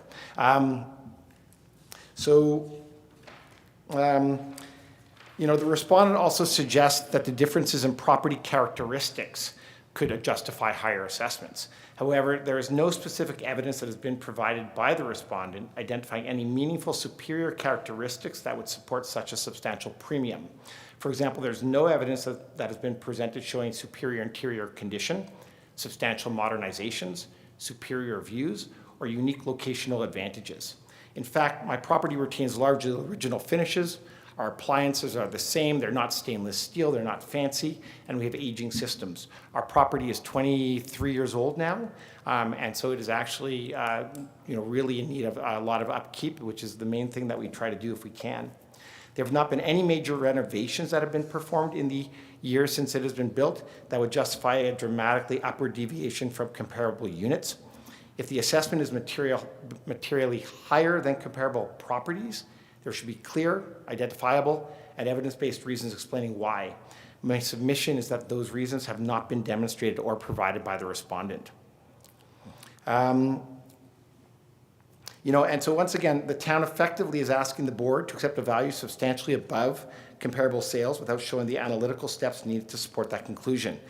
No paired sales analyses were provided beyond what I have shown you. No adjustment grids or calculations were disclosed. No quantitative explanation was presented showing how the comparable sales were transformed into a 1.705 million assessment. There is obviously mass market evaluation that is performed, and I understand this uses regression modeling. I'm actually a scientist and statistician at the University of Calgary. I do regression analyses, predictive, prognostic modeling all the time. And if you only have the 3 data points here that are really generalizable to our unit, you cannot perform any of this. So there is no legitimacy to the assessment being performed using a mass valuation approach. The respondent has not disclosed interquartile ranges related to their estimate, no standard deviations, no 95% confidence intervals. There is really no accuracy ultimately to the valuation provided by the respondent. And really none of the other properties in our area, I'm just going to show you the townhouse area. All the surrounding properties essentially are single standing homes off Benchlands Trail. And in Wapiti Close, it's a dead end circle that then leads into our complex. They're all single or duplex homes, completely unlike anything related to ours. So they're limited comparable sales that one needs to really look at are the ones that are on this slide, including the ones that I have provided that happened shortly thereafter the valuation assessment period. And really, given this lack of evidence, it's very difficult to evaluate whether the resulting assessment is reliable and equitable. My concern is not simply that I disagree with the conclusions, is that the evidentiary pathway leading to this conclusion has not been demonstrated. And while mass appraisal is an accepted methodology, it does not eliminate the board's obligation to examine whether the resulting assessment is fair for the individual property.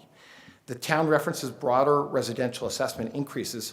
However, my property's increase of approximately 19.9% substantially exceeds both the municipal average and the market behavior reflected within this complex. I acknowledge that post-valuation date sales may have limited formal weight, which I have provided on this slide. However, they still remain useful contextual evidence that is important to consider. Importantly, those later sales continue to show values well below the current assessment. Rather than contradicting my position, they reinforce the conclusion that the market ceiling for similar units remains materially below the 1.705 million. So in conclusion, really, the comparable sales evidence establishes a supportable market range substantially below the current assessment. The key comparables include the units that I have provided. As well, when looking back, you actually see the declining trend and market value provided by the respondent. And in particular, Unit 17 even, which I provide, which is in the second one in the complainant's comparable sales list there at 1.45 million. Based on what I've seen once I have seen the unit, it has larger and more functional layout. It offers approximately 2,600 square feet of total developed living space when you include the 4th level, the split design, including a large rec room and loft area. They highlight stainless steel appliances as well. It has unobstructed views of the Three Sisters, Hulling, and Rundle, along with strong natural light, quiet treed setting. They have increased privacy, sunlight exposure, and adjacency to green space. Taken together, these transactions and all the market valuations I provided support a value closer to 1.45 million. My request today is therefore not speculative. It's grounded on actual property-specific market evidence and sales. I respectfully submit that the current assessment materially exceeds what the property would reasonably have sold for as of the valuation date. I therefore request that the board revise the assessed value to 1.45 million, which I believe better reflects both market value and internal equity. Thank you very much for your time and your consideration. Thank you, Mr. Friedman. Ms. Bannerman, any questions for Mr. Friedman? So just earlier in your presentation, you were talking about the peak of the market in 2022. Have you provided any evidence to show that that was indeed the peak at the market? Can you turn on your microphone, please? Thank you. So you actually have provided the evidence to us, I believe, in your respondent comparables. The peak of your sales values was in 2022. Thank you very much for providing that. Well, we do use more than just those 3 sales. Those are just the best comparators to yours. So I Do you would have any suggest- data to rebut that assertion? It's my turn to ask questions, sorry. My other question was that, do you have any evidence to demonstrate that there's a deterrent to the value due to it being a larger square footage? Sorry, can you repeat that? So you indicated in your presentation that the larger the units, the more square footage, that it was actually a deterrent to the value versus the smaller units. And do you have any evidence to demonstrate that it is actually a deterrent to value? There is evidence. That was provided. There is evidence based on, once again, what you have provided to us, that the smaller floor area actually sold for higher valuation. I don't see that in the evidence that we've provided. Sorry, the 1.682. Yeah, versus the 2,041, which is yours. So if you look at what the 2,041 sold for, it was 785,000 when it was last sold. And that's in Many the years documents you ago. provided. Yeah, many years ago. But it is documents you provided. But, well, how many years ago was your house purchased? 2015 or 14. Okay, yes, thank you. Any other questions, Ms. Bannerman? No more questions? I'm looking to the board. Any questions for Mr. Friedman?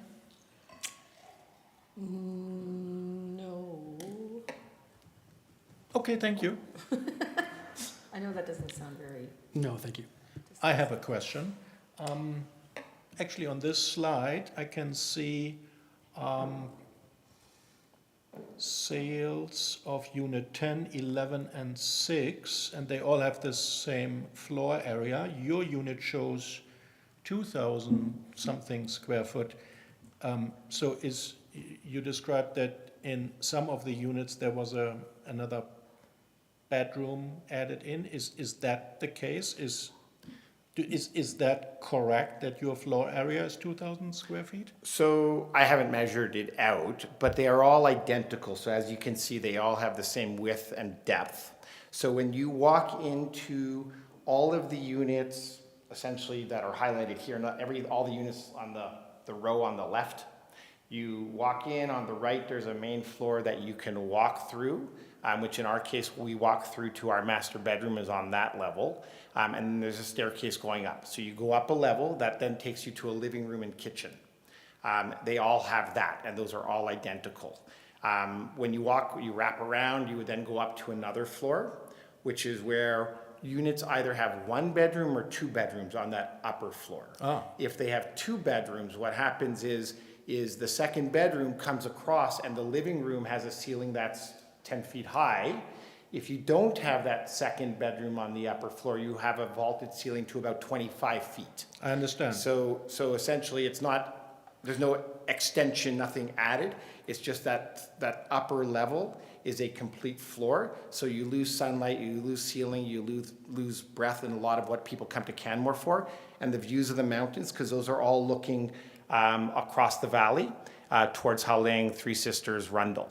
And so it's that view and the very vaulted ceiling and the tree landscape that people very much value. So your unit has that second bedroom? Correct. Our Okay, unit so- has, so so that's the- the 400 square feet is, instead of having open space, we now have a bedroom that, on that upper level. Okay, so your unit has 2 bedrooms on the top level, other units have only 1 bedroom? Correct.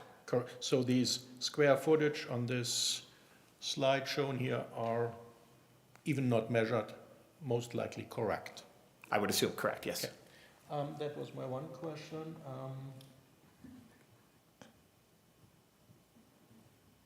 Oh, I do have a question. That was my one question. No? Ms. McCallum? And this might put me in the category of, well, did you read the package? Which I did. I'm noticing in your rebuttal that on page 1, you list property unit 31, 30, and 35. And they are referred to in detail further in that document. I don't see these as any of the numbers, well, 31 I do, obviously. Were they maybe mistyped or? This is actually the confusion of the land title agreements. Okay, So when we look at the land title agreements, the actual numbering on the units, I'm not a land expert. hear you, I mean- The numbering on the units in our complex is not the same as the official land it shows title on your numbers. And so deed. that's where it went back okay, and so forth. And 31 means 31. in the respondents, Oh, yeah, perfect. sure, go ahead, yeah. That would be good. Can you please turn on the Because microphone? I read that again last night and I was like, because I'd read it the night before and I'm like, it's time for We bed. thought the same. And so then, we went through it. So what I can do is I can match the roll numbers to the unit numbers that were provided in the respondents. okay, Rebuttal. perfect. So for unit 31, that refers to roll 18137. For Okay. unit 30, that relates to roll 1 second. 18137. So 31 is still 31. Okay. Okay, so unit 30 refers to tax roll 18111. So that's unit 11. Okay. And then unit 35 refers to tax roll 18106. 18106. 06. Yeah, and I believe that the 18111 and 18106 were both in the respondent's disclosure. Yes. So interestingly enough, the last 2 digits of the roll number in those last 2 examples you gave match the door number, the civic address. Oh, interesting. But not the first one. No, because that would make sense. Thanks for the clarification. Any other questions, Ms. No, McCallum? but thank you for clarifying that because I No more don't questions. feel so dumb. Thanks so much for your presentation, Mr. Friedman.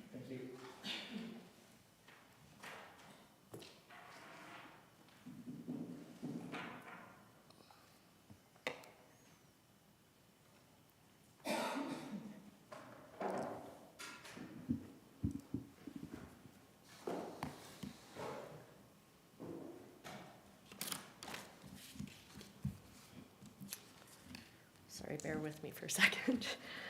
All right, so we're here today to discuss the property at 12137 Wapiti Close, tax roll number 18112, and we're asking the Assessment Review Board to confirm the assessed value at $1,705,000.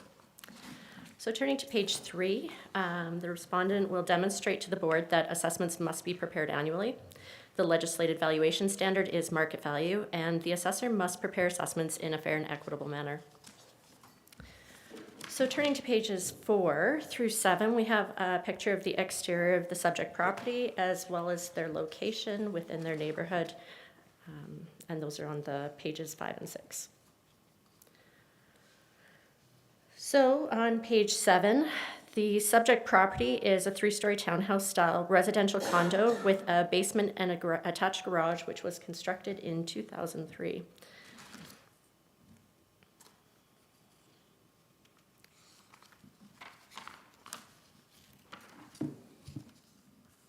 Now on page 8, property assessments in Alberta are prepared in accordance with the Municipal Government Act and matters relating to assessment and taxation regulation. The legislation requires assessments to reflect the market value, be prepared using mass appraisal, and reflect the fee simple estate and reflect typical market conditions as of the legislated valuation date of July 1st, 2025. The disclosure explains that mass appraisal is the legislated valuation methodology used in Alberta.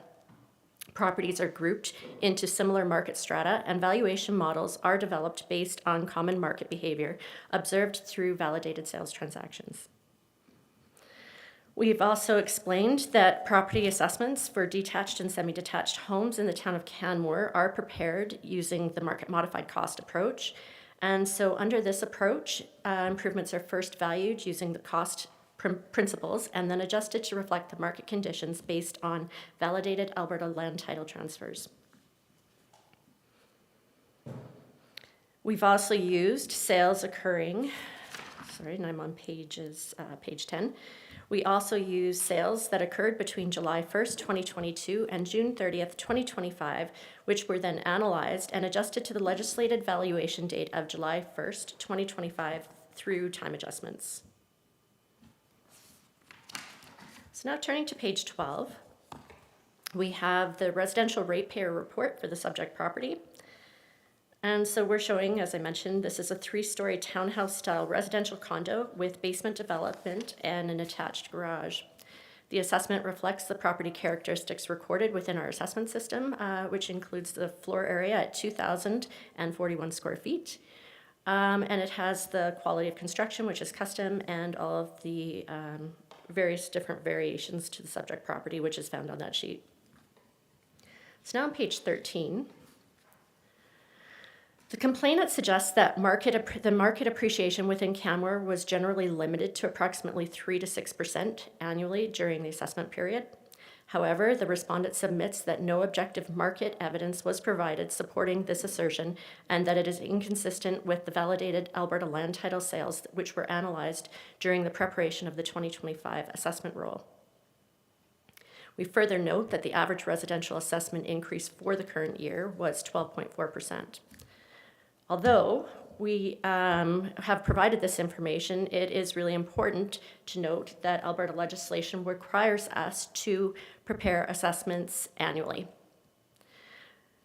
So we rely upon Section 285 of the MGA, which requires them to be prepared annually. We also rely on various board and court decisions, which we've summarized in our disclosure.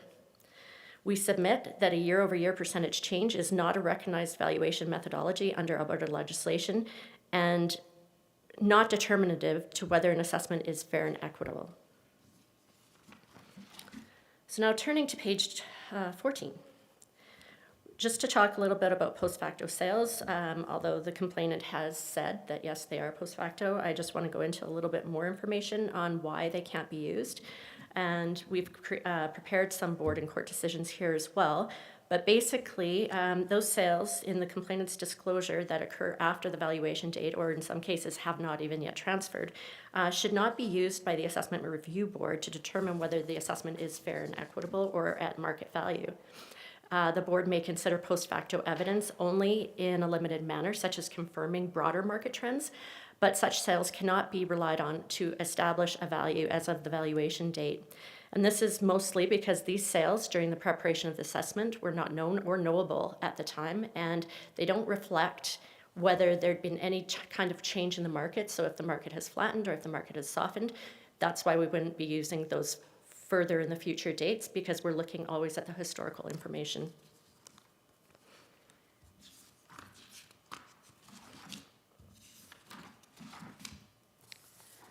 So just to go into our page 19.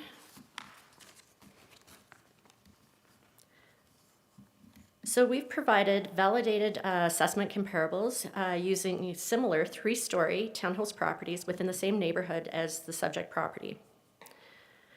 So just to clarify, based on the verbal argument that the complainant had with regards to ratio studies and statistical results such as COD, et cetera, we do use all sales when we're preparing assessments. We use all sales and we analyze them, and when we're coming to the Assessment Review Board, we're picking the best sales comparables. So we're not providing a fulsome list of all sales that were used in the preparation. We're picking the ones that we find are the most similar to the subject property. With regards to the ratio stats that were suggested are going to support and prove that these sales reflect the market value, those are done internally through us, but also done through the provincial government through their annual audit process. They do go and they do review all of our ratio stats, and if we are not passing our ratio stats, then we are not able to declare the assessment rule or send out assessment notices. Further to that, the second step of the assessment audit annually, they look at our various stratifications, so whether it be neighborhood or quality of construction and finishes, property type, those such things. They do those statistics on all of those various different stratifications and provide us with feedback if required.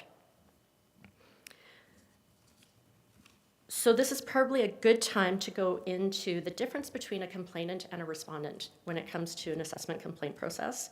So the complainant has said that the information that the respondent has provided is not valid because it doesn't provide enough costing or value or details as to why the assessment is correct.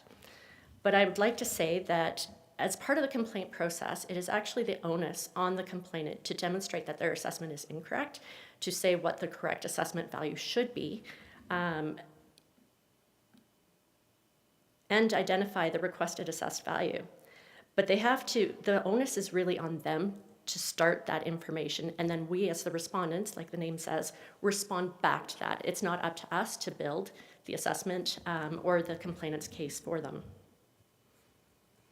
And we don't feel that the complainant has provided sufficient evidence to change that burden of proof over to the assessor. There's been no calculations provided by the complainant that we can bring our calculations back to or any other additional information.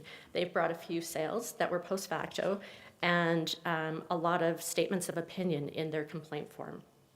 So that is why it is our position that the respondent has met their obligation through an assessment review board process by providing the comparables, which are very similar to the subject property in terms of age, lot area, size, although they are all inferior, and the fact that they are lower square footage.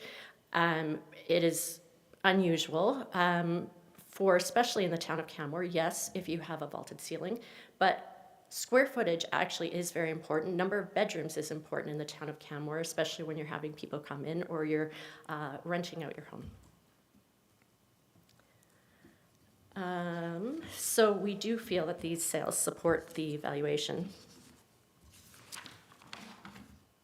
You can see from my my aerial photograph on page 20, these are all reasonably close to the subject property. They're all along, they all have the same site attributes, although they are smaller properties. So turning to page 21, the subject property, or the complainant, has provided us with 3 sales that, 1, there was no land title transfer. 2 were post facto, so they sold after the valuation date, and as I mentioned, they were not known or knowable or could reflect a change in the market from our valuation date. And then the third property, which is there, we had identified it in our disclosures, number 2, for number 31, 137 Wapiti Close. This was not chosen as a comparable to the subject property because it's significantly smaller, and we found that the other 3 sales that we provided were better than this one. So that's why it was not used in the comparison or the support for the assessment. Not saying it doesn't support the assessment, but we had better comparables to use.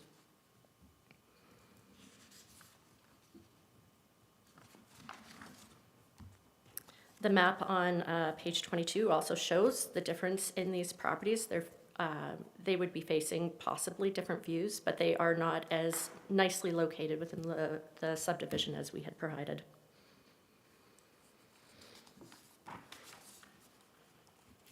So now to summarize, the respondent submits that the assessed value of $1,705,000 reflects market value as of the legislated valuation date of July 1st, 2025, and it has been prepared in accordance with the Municipal Government Act and the matters relating to assessment and taxation regulations. The assessment was prepared using the market modified cost approach, which is the most appropriate methodology for this type of property, and it reflects the actions of buyers and sellers in the marketplace. This is the same way that all of the properties on the subject property street and the comparables we provided have been prepared. We further submit that the comparable sales relied on by the respondent provide reliable support for the assessed value. The complainant's evidence reliance on percentage increases, generalized market commentary, simplistic price per square foot analysis, and post facto sales is inconsistent with accepted appraisal methodology and Alberta legislation. The post facto sales occurring after July 1st, 2025 cannot be relied upon to establish a market value for the 2025 assessment year. And other than that, the complainant has not provided sufficient evidence demonstrating that the assessment is incorrect, inequitable, or unsupported by the market. Accordingly, we respectfully submit or request that the Assessment Review Board confirm the 2025 assessment at $1,705,000. Thank you. Thank you, Ms. Benneman. Any questions for Ms. Benneman, Mr. Friedman? Sure, yeah, thank you very much. So does the respondent agree that the comparable sales that they provided are reasonable comparators?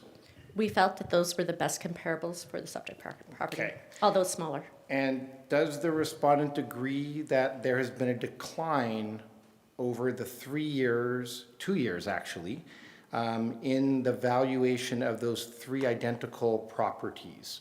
I would suggest that with the 3 sales that were used, they were market adjusted to the current conditions as of July 1st, 2025, along with all the other sales in the area. So just because we chose a small sample to be used as comparables to support your assessment does not mean that, no, I don't agree there was a decline in value in the area. So 1.789 million is not larger than 1.582 million? As I mentioned, this is a small sample of all the sales that were used, so Are there any other sales that occurred in the complex that could be compared to? Because I'm pretty certain there were not. And the respondent did not provide any. actually, in the complainant's submission, he did provide additional sales that weren't used in ours, so. Would you like to, we can look at those that I provided if you'd like, which I showed, which you did deem I to be would post facto. submit, and all I will answer is that no, I do not believe that the market went down in the town of Canmore for the valuation date of July 1st, 2025. So I submit to the board that 1.789 million in 2022 is significantly higher than 1.582 million in 2024. I also submit that the comparable offered, the most recent, is actually a full year even before the date of the actual assessment. And this is the period where you're supposed to ask me the questions. I I'm sorry. did, but you didn't answer. I did. No, actually. it was a yes or no Oh, question. yes. And then it also, I believe you had stated, am I correct, that you are allowed to use, the board may consider post facto evidence to confirm market trends? That is correct. So once again, does the market trend in the comparables that were provided, dated October 22nd, 2026, is that lower than the prior and most recent comparable that you had provided? So 1.45 million compared to the 1 year before that you provided of 1.582 million. Which sale are you talking about? I'm talking about the post facto sale of Unit 17 on October 22nd, 2025 at 1.45 million to show market trend is actually another 132,000 less than the sale of the similar comparable on June 14th, 2024. So does that reflect market trend? I can confirm that, yes, the value is lower than the previous one. I would also say that the size of that property is lower than the subject properties. And I would also state again that post facto sales, although could be looking at, the board could consider them for market trends, does not necessarily mean that that is the value. Those sales have not been tested for any changes in the market since the July 1st, 2025 date. Correct, but they do, it sounds like they do show trend, which is further demonstrated by the even subsequent sale on January 27th, 2026, which is also after the valuation date, I agree, but it does further support that the trend is declining. That one's a little bit more difficult to say anything regarding because it is significantly smaller than all of the comparables and the subject property. So whether that's a reflection of And even when we're looking at the property assessment on that particular property, it is very close to the sale price, which has been unadjusted, showing that the assessments are in support of even post-valuation sales. Correct, but that assessment value is $439,000 lower than I was assessed at. Sure, for a smaller and unit. It is a smaller unit, And I it agree, is- but if it does we look- show, but we're speaking to trend here is all we're speaking to, because we can't use it for anything else, And- correct? And what's your question, please? My question was, is it not demonstrating that the trend that in the documents is declining, which is how the post facto sales can be used? Sure, and I am suggesting that it is not showing a trend, that the market has decreased in the fact that the assessment for that property being much smaller to the comparables that we've provided and the subject property is actually supported by that sale price. Do you have any further questions? I do not, thank you very much. Thank you. I'm looking to the board. Any other questions for Ms. Bannerman?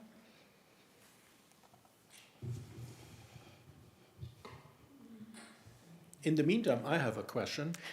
Looking at your map on page 22, do you know where this unit number 31 is? Which one that is? The subject property No, not the subject, that's unit 12. I'm looking for unit 31. Yeah, and the numbers don't come out. It's in that above portion, the middle So in the middle, of those three above. yeah, and of the three, which one is it? It's the middle. The middle, Yeah, okay. yeah. You can, if you look really close, you can see the number 2. I try and I'm cross. trying. I know. Okay, It's hard. Gray numbers. this one? Yeah, this is 32, this is 31. Okay. That's my question, thank you. I'll try and find brighter font for future briefs.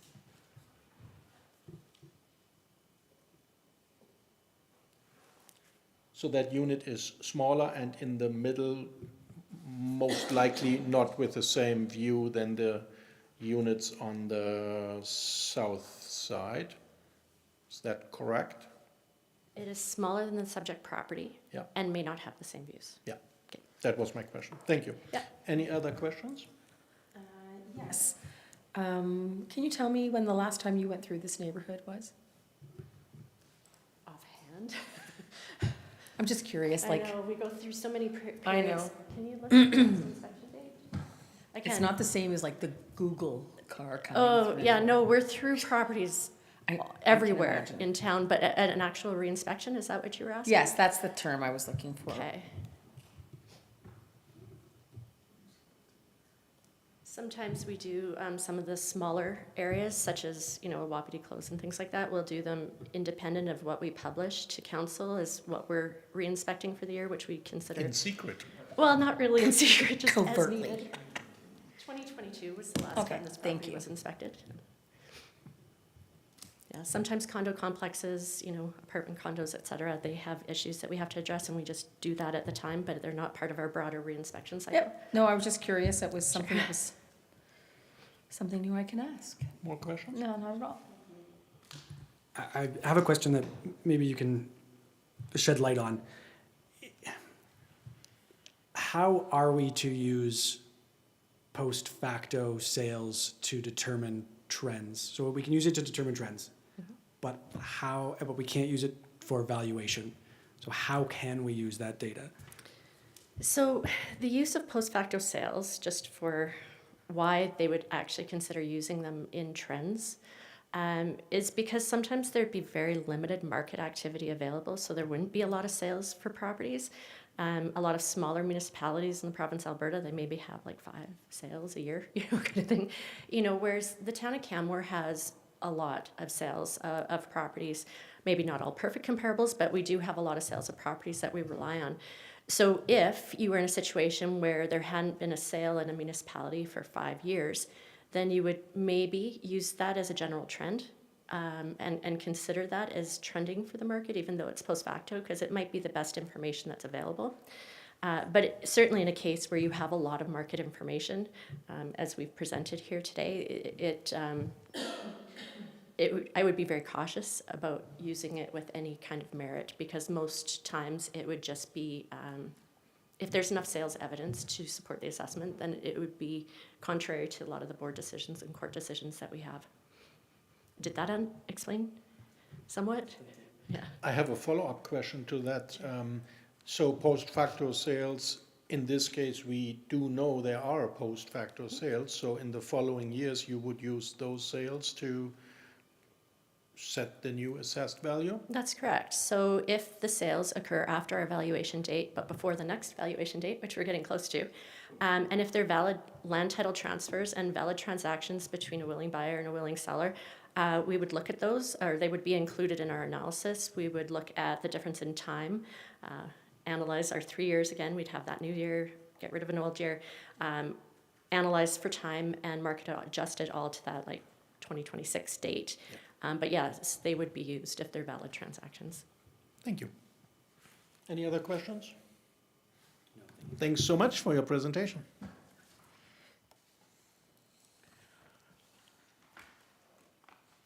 Complainants' rebuttal evidence, if any. Mr. Friedman?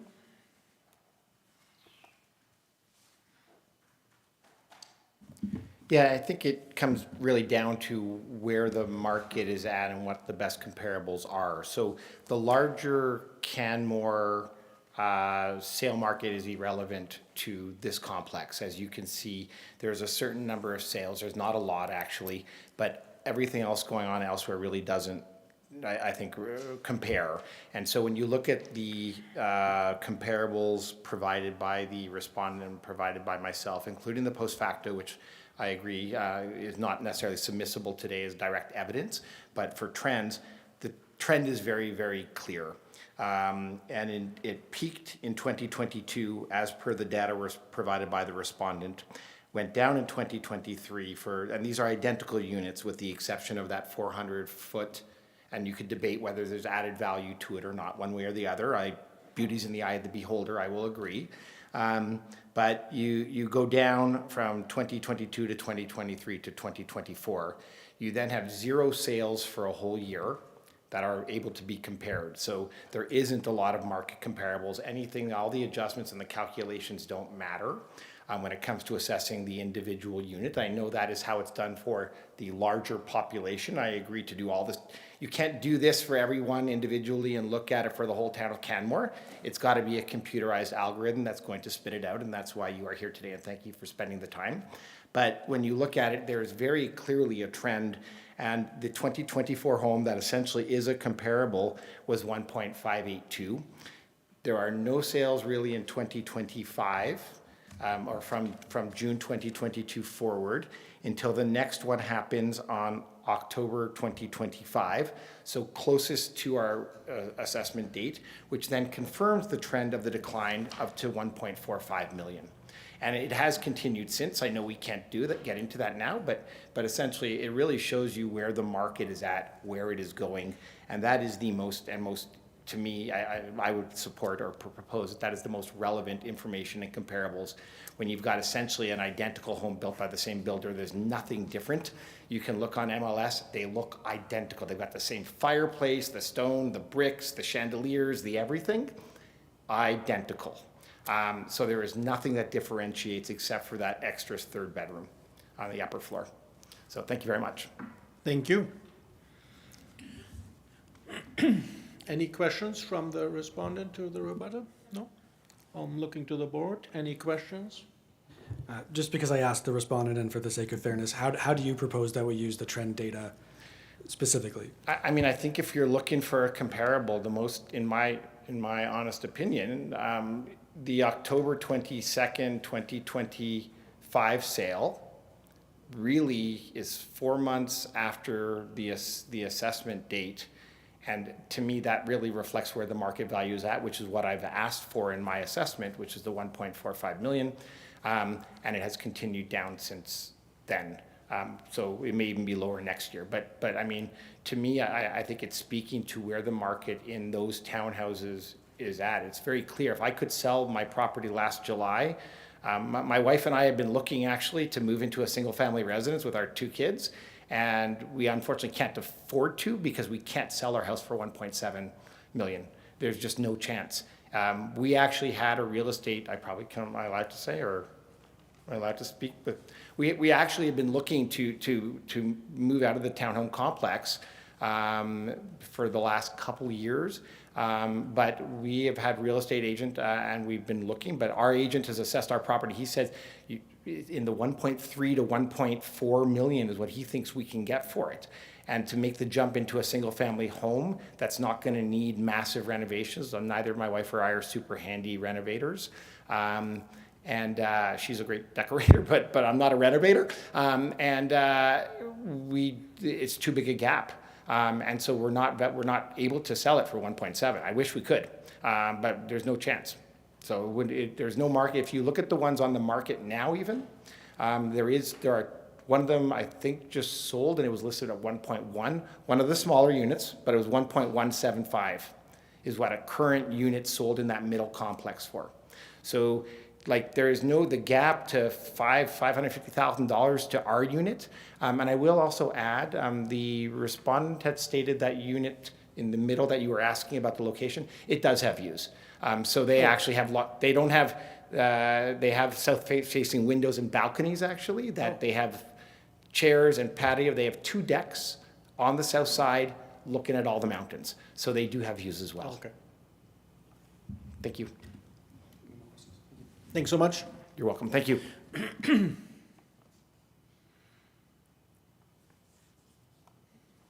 Is there anything you want to add as a final argument? I don't think so. Thank you very much. Okay. To the respondent, any final summatation?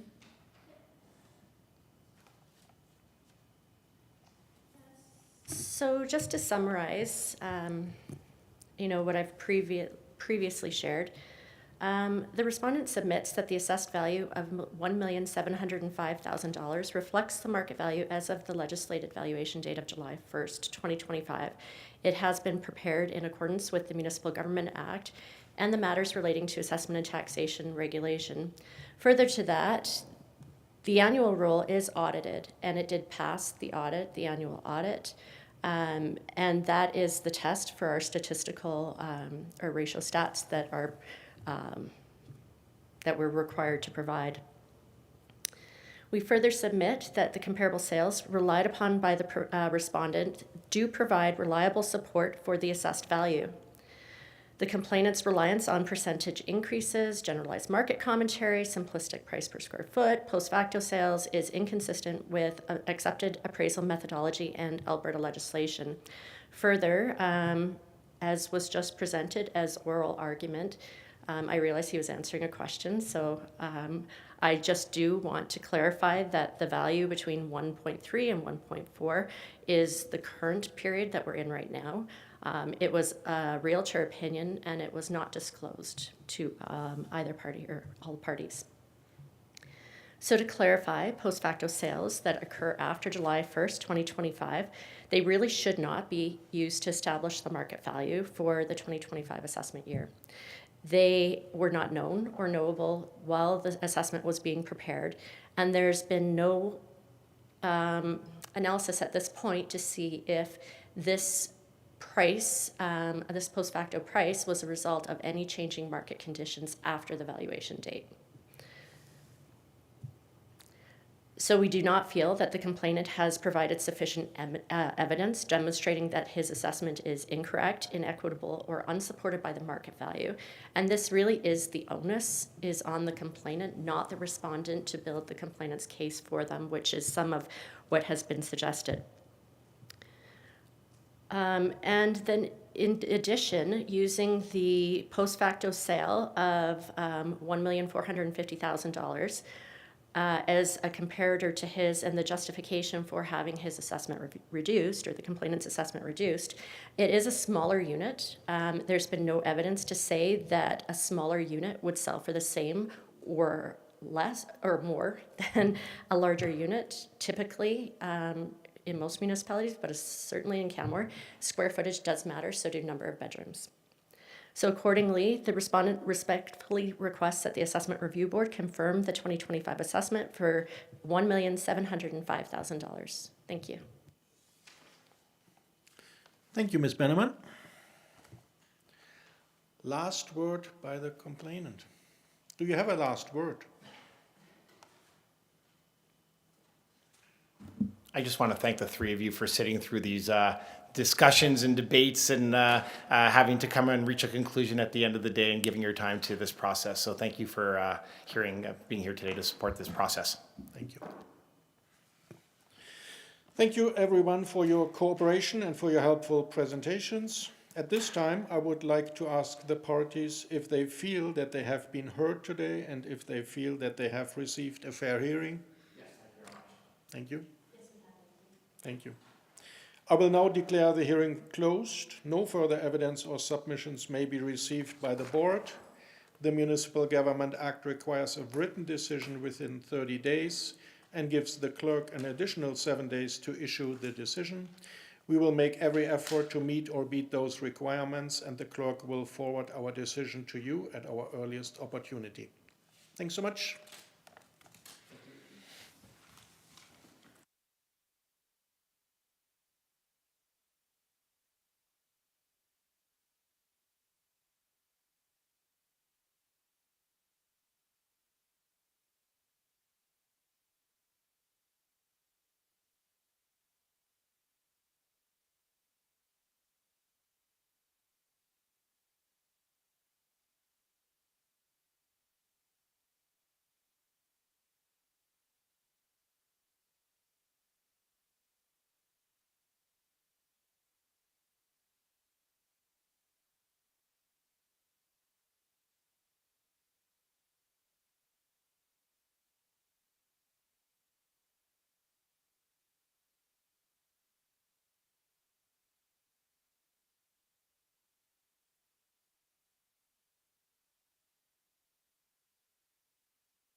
Good to go? Yeah.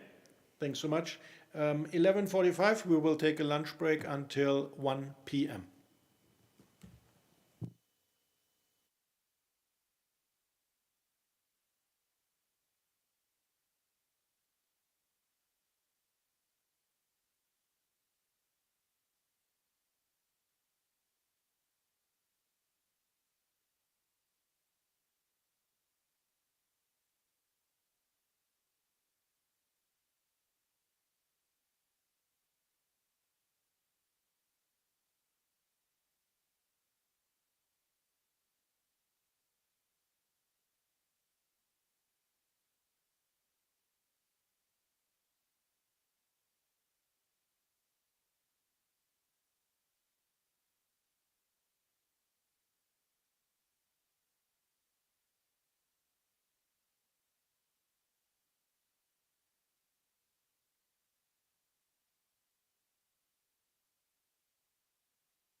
Okay. Good afternoon and welcome back to this Canmore Local Assessment Review Board hearing. I would like to remind everyone that the ARB hearings are open to the public and this hearing will be recorded and streamed live. The video recording will be our record of hearing. We are here today to review the complaint and subsequent evidence as filed for tax roll 21857 at the municipal address 469 Stewart Creek Close here in Canmore. I will start by introducing the panel and then ask the parties to introduce themselves. After that, I will explain our standard hearing procedure and ask for comments in that regard. My name is Christoph Breyer and I'm the presiding officer appointed to this panel. The other panel members with me today are Joanna McCallum. Oh, I did it again. Joanna McCallum. and Peter Moreland Geraldo. thank you. Does anyone have any objection to the panel as constituted? To the complainant?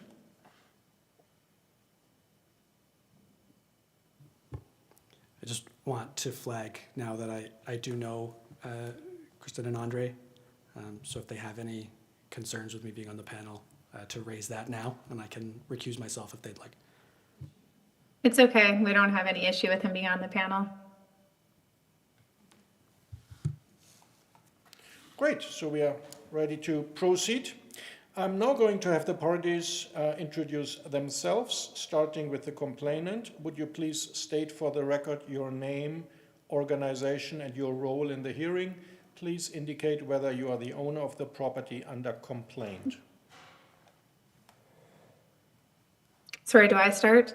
Yes, please. My name is Kristen Sine. I am the owner of the property and the complainant. Thank you. Now to the respondent, please. My name is Deanne Bannerman. I'm with Legacy Municipal Services, and I'm the appointed assessor for the town of Canmore. Thank you.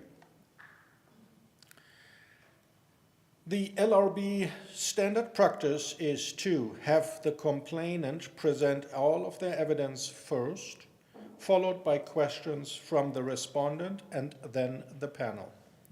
Next, the respondent presents their evidence, followed once again by questions from the complainant and then the panel. The complainant will have an opportunity for rebuttal. Finally, both parties will have an opportunity to present their final argument and summarize the evidence for the panel, with the complainant presenting first. If anyone needs a break or if a problem comes up, please let the panel know as soon as possible and we can address those things as we go. I will also take this time to remind everyone to please turn off any mobile devices. Not the Zoom call.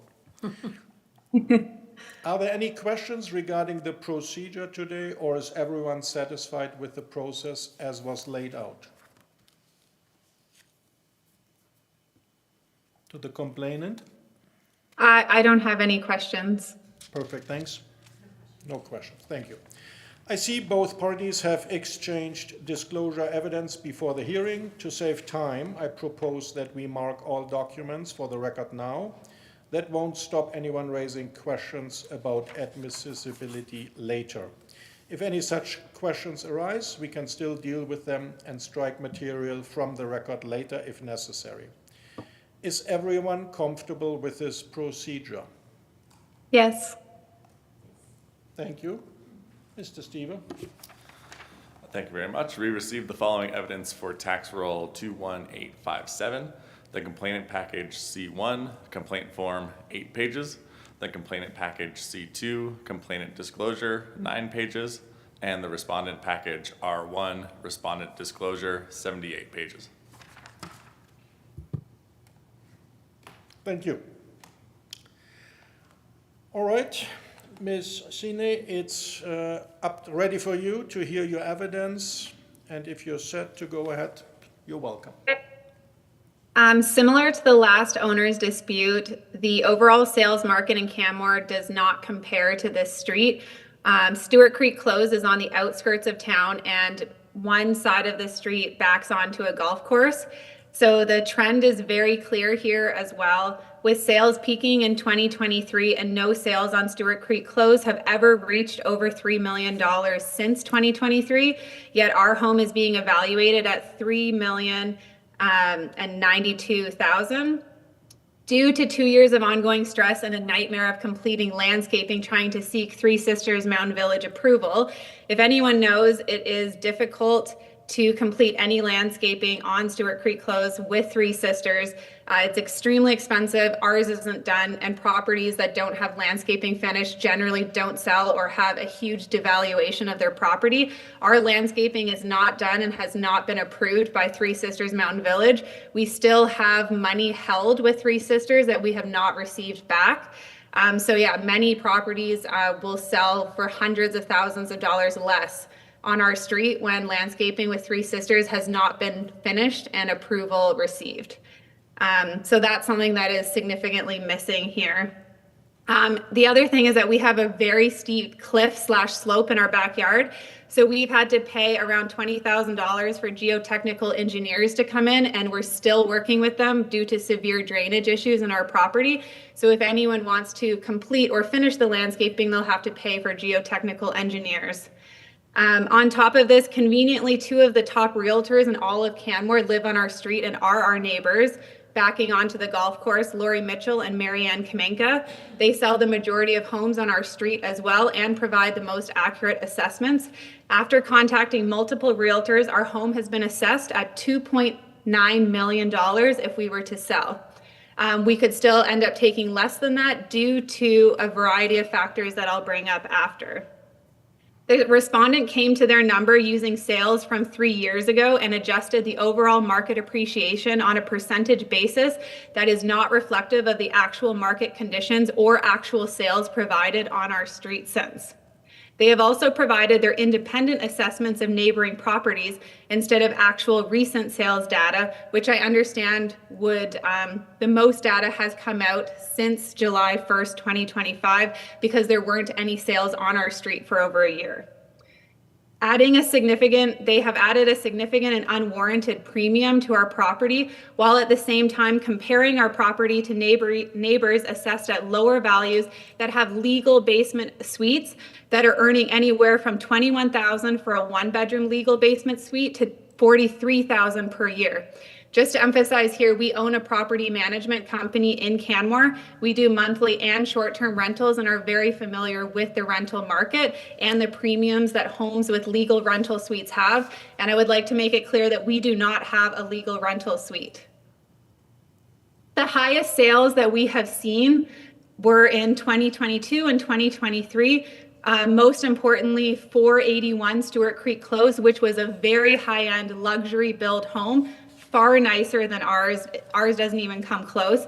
It ended up being listed for $3.6 million and it sold for $3.1 million.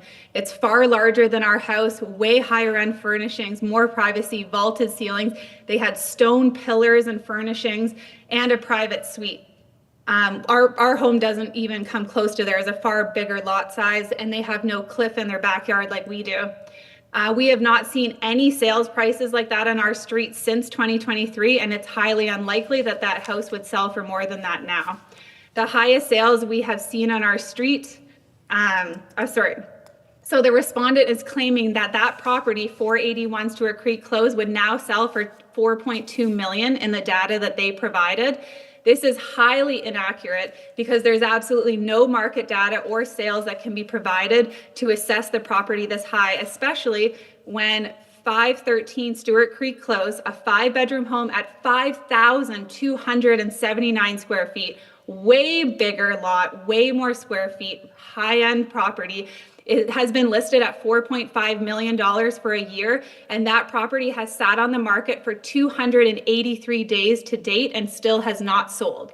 So that's really emphasizing the over-evaluation of properties on our street that are not selling anywhere close to that price range.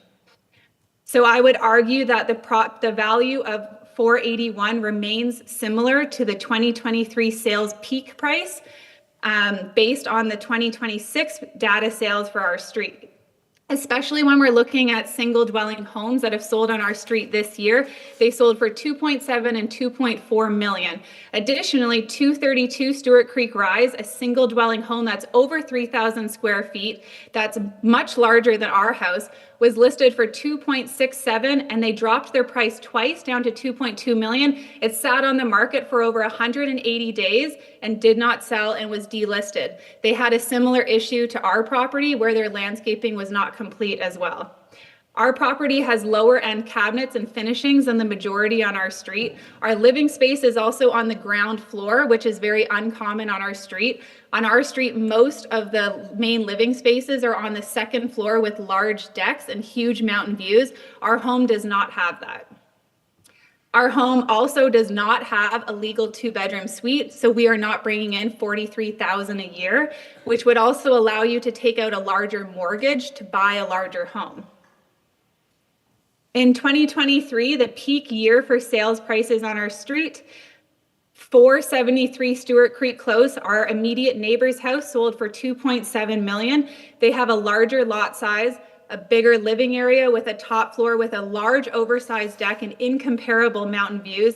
This home has a legal basement suite that they rented for $1,800 per month. We knew them very well, earning $21,000 per year. This home has higher end furnishings, a vaulted upper ceiling living room with large windows allowing unobstructed north and south views. This home is significantly more desirable than ours and has a larger lot size. Our home is now being evaluated slightly below the 481 Stewart Creek Close 2023 sale price, when it doesn't even come close to having a comparable interior, backyard space, privacy, or rental suite. The mass assessment does not seem to adequately assess our property in comparison to the unique factors that make our neighbors' properties far more valuable than ours. The evidence that the respondent has provided showed that the town of Canmore is providing assessment prices for neighbors at lower rates than ours, when the factors specific to our street that make a property more valuable are being ignored, including that the majority of homes on our street have legal rental suites, and our home is one of the only exceptions where the original builders did not pay extra to have a rental suite, so we do not have 2 addresses attached to our home. Our property was purchased in 2022 during these peak years at 2.3 million. We reduced our purchase price by $100,000 due to the extremely low-end cabinetry and furnishings throughout the home. Based on the sales data we have provided, our home would not sell for more than $2.9 million today, especially when a home on our street was listed for $2.9 million and ended up selling for $2.7 this year. That's similar to ours.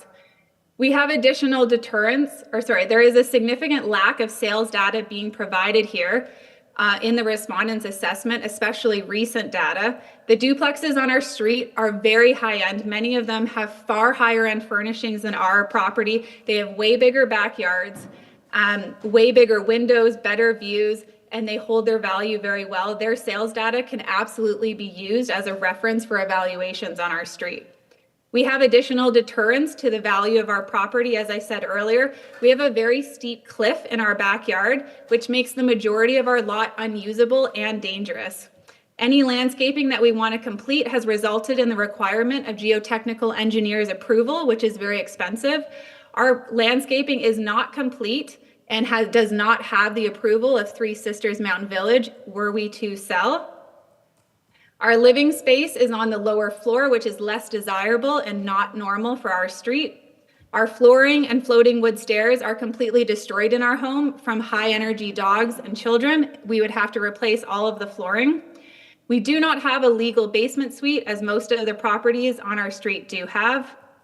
Another important factor is that our basement has next to no windows, where some of these comparisons that the respondent has provided have walkout basements because they're built on a hill, and those walkout basements have glass sliding doors and ample sunlight, natural light coming into them. Specifically, when you look at 493 Stewart Creek Close, which they have actually evaluated $100,000 less than ours, is a significantly nicer property than ours with a walkout basement rental suite.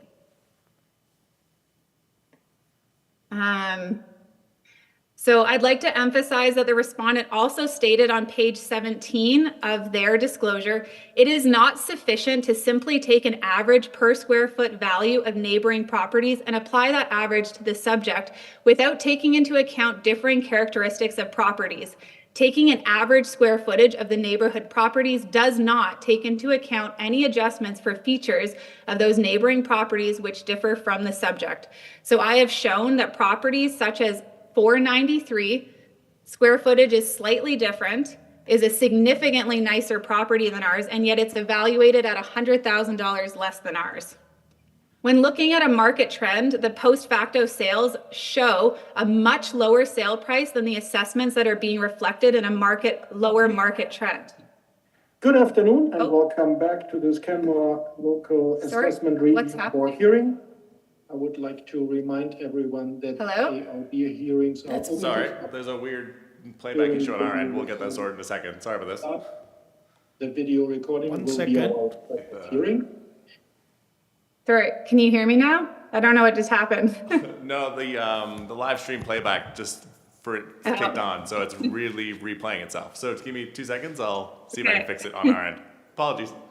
That's okay. Not sure why that happened.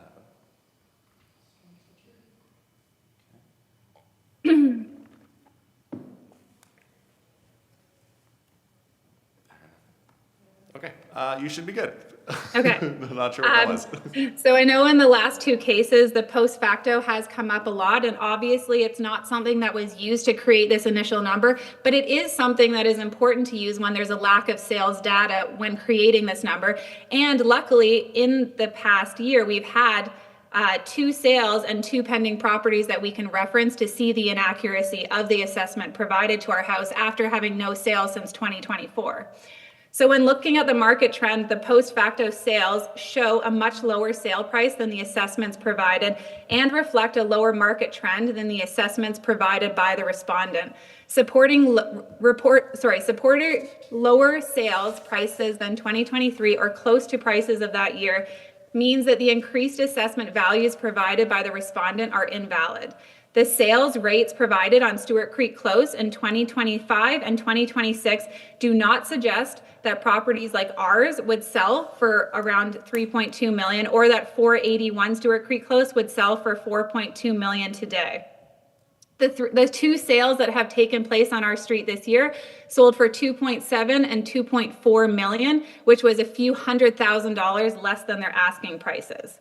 Due to limited market data available on Stewart Creek Close and the unique situation of this street backing onto both a wildlife corridor and a golf course, this is a situation where post facto sales would be best used, and especially referencing that there have only been 3 sales on our street in 4 years, and they're using only 3 sales to create the assessments for the entire street, not taking into the unique characteristics of each property.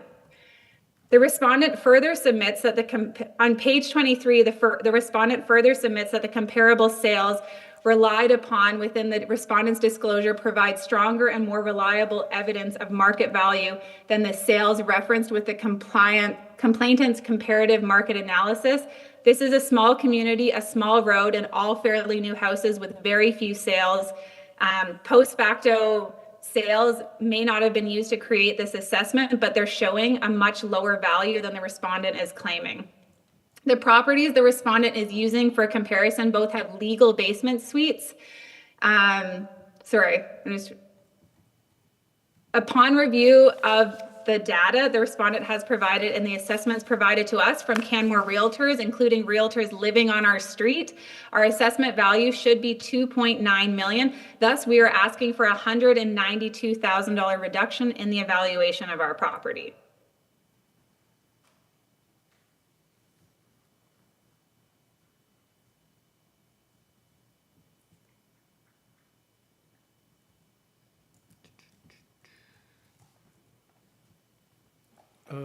That's it? Yep, that's it. Oh, thank you. Any questions from the respondent?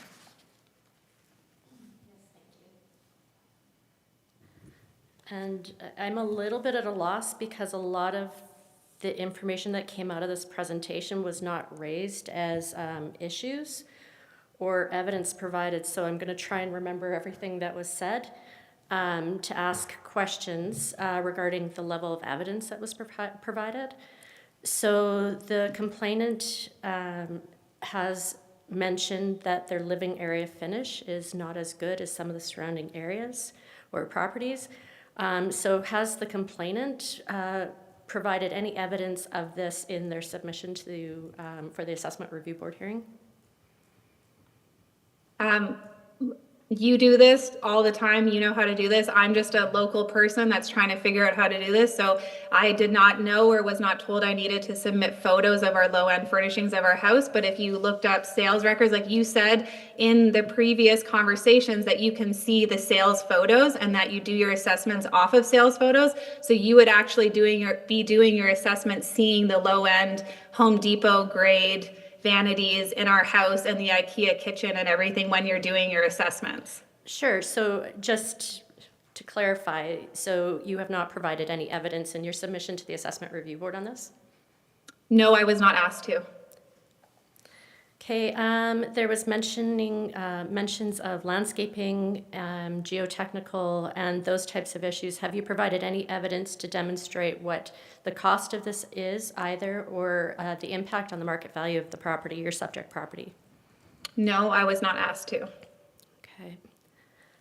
Those are all my questions for now. Thanks so much. Looking at the board, any questions from the panel? Not at this time, no. I have a couple of questions. First one is about the landscaping.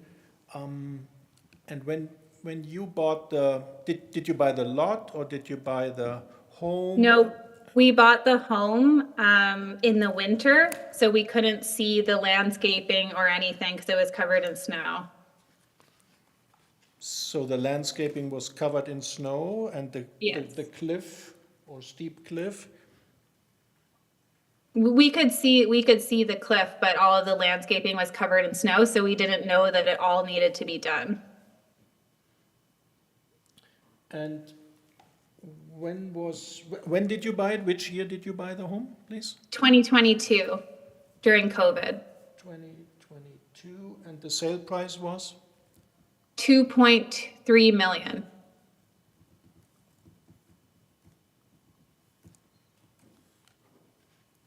And just to confirm, you said, or for clarity, you said you do not have a walkout basement or any windows in your basement? We have a door to walk out, but we have like small legal windows. But the door goes down like really steep stairs, and we have very minimal natural light going into the home. Like the window in the living room is facing our neighbor's house, so there's no light coming in. So the answer is yes, there is a walkout basement? Yes. Okay, thank you. It's like below level, whereas our neighbor, which I referenced, 493 Stewart Creek Close, they are a very similar house, but like higher level furnishings, way bigger back. So on our street, a handful of houses are kind of on a cliff. 493 isn't on a cliff.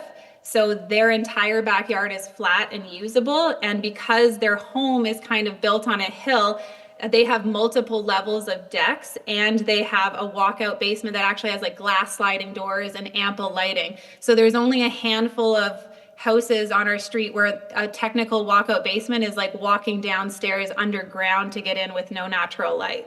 Thank you. And what was the zoning on your property, please? What do you mean, like residential? Yeah? Yes. Is it R1 or? I'm not sure what that means. Okay. We don't have any rental suite in our basement. The majority of homes on our street do, and that makes them worth significantly more than ours. I will ask the assessor. She may have the answer later. That's fine. Any other questions from the panel? Not right now, thank you. Thank you for your presentation.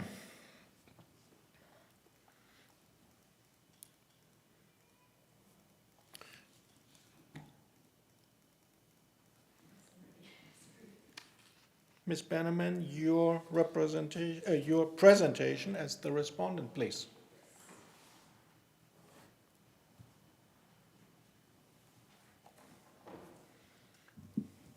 Sure, and just in answer to your question, the subject property is zoned R1B, which is residential detached plus.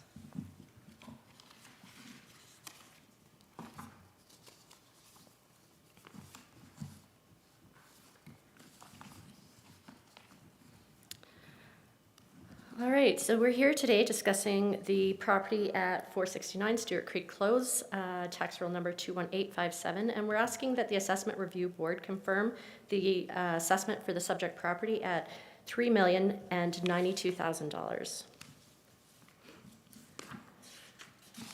So if we can go to page 3.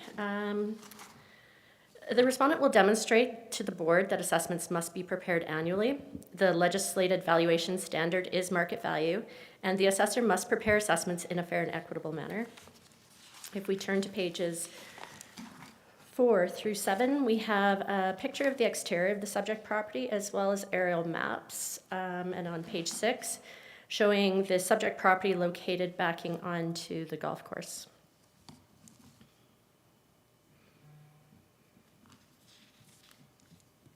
So as mentioned, the property is zoned R1B, which is residential detached plus.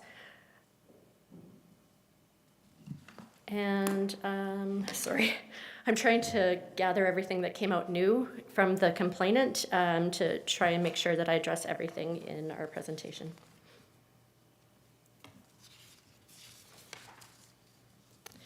So we'll jump ahead to page 8, and I'll give some background on the assessment process. Property assessments in Alberta are prepared in accordance with the Municipal Government Act and matters relating to assessment and taxation regulation. The legislation requires assessments to reflect market value, be prepared using mass appraisal, reflect the fee simple estate, and reflect typical market conditions as of the legislated valuation date of July 1st, 2025. We further explain that mass appraisal is a process whereby properties are stratified into comparable market groups and valuation models are developed based on validated market evidence. We further outline the valuation methodology that was used to prepare the subject property, which was the market modified cost approach. This takes the underlying cost values and modifies it to the current market conditions as of that valuation date based on the market evidence from valid land title transfers. So I just jumped ahead a little bit, but we're on page 10 now.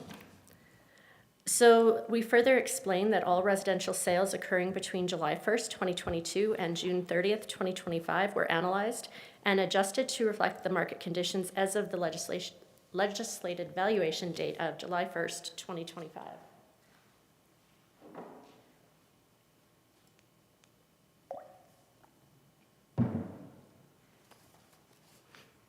So now we can move on to the calculation of the property assessment. So that's on page 12.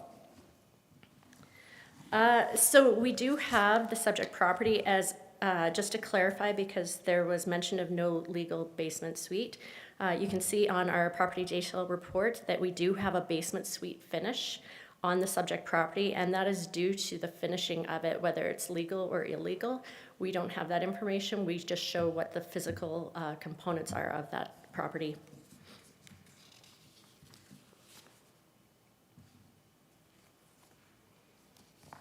Am I allowed to raise my hand to ask a question at all?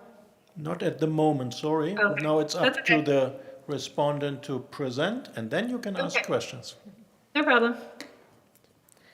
So on page 13, the respondent submits that Alberta legislation requires assessments to be prepared annually and independently of each year based on market value as of July 1st, 2025. We have provided board decisions, court decisions to support that.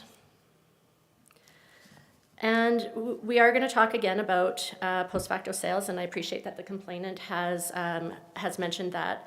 But I do want to highlight that post facto sales, especially sales occurring so far after the valuation date, are not a reliable indication or indicators of the value that was present on July 1st, 2025.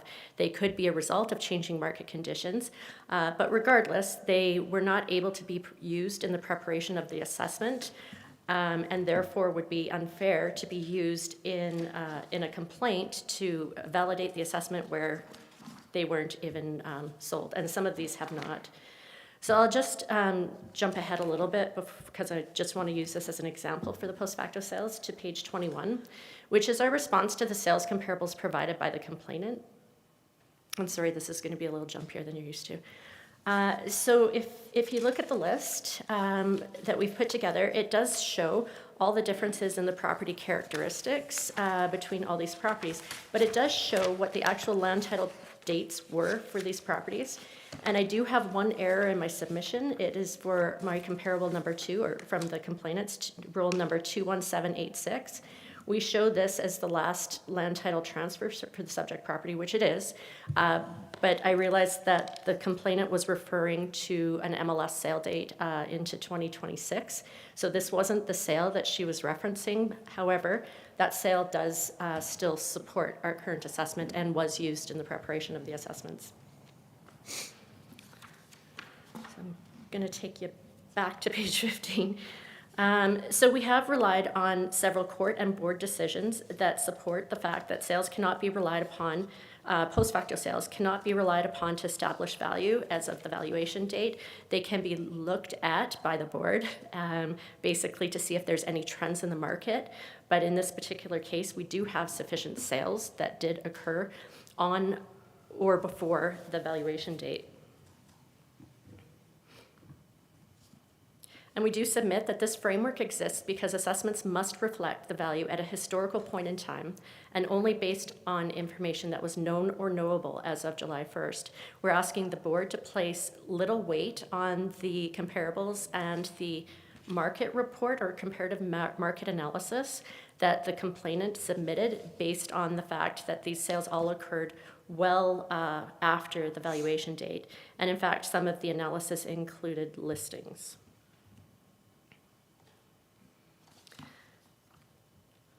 So, the complainant didn't actually talk to their comparative market analysis report, which was included as part of their disclosure. But I am going to touch on things because it was included to the board just for clarification. And as mentioned earlier, a lot of the issues that were brought forward during the complainant's presentation had not been disclosed to us, nor has it on the complaint form or at any point, so we're not able to address some of the specifics that they've raised. But on the other side, no evidence has been provided by the complainant to suggest that a reduction in the assessment is required or relevant. So now on page 17, we're going to talk a little bit about units of comparison, and this has not been directly raised by the complainant in her presentation, but it is an issue that was raised during in the comparable market analysis. So on their page 36, I'll give you background afterwards, but on their page 36, I believe there must be an error on there because on their pages 37, they're asking for $713 a square foot. And yet the sales that are listed on page 36, there's only one property on there listed that is below their asking value per square foot, and all of the remaining are above that level, with the average being at $895. So I'm not sure. Which page is that? 36? Yeah, I'm using their pages because I don't have the ARB pages with me. Page 6 in the package. Mm-hmm. So it's under the sold property analysis where it has the big 97.93% on there. Okay, thank you. Okay, and so on the following page after that, they're asking for the $2.9 million is preemptive, that they're asking for on their complaint form and in their presentation on $713 per square foot. But looking at the analysis that was prepared by the realtor, I believe Corey Hand, Anyways, there's only, I'm not sure where that $713 per square foot comes from, because the average was at $895, with the only property being lower than the 713 being the property at 105 Analysis Stewart for Creek Rise. property 895 really quickly. 895 a square foot? Sorry, Yeah. can we ask you to hold off your questions until the presentation? I'm sorry, I thought I muted. I was just asking my husband to do something. I'm sorry. Oh, okay. That's fine.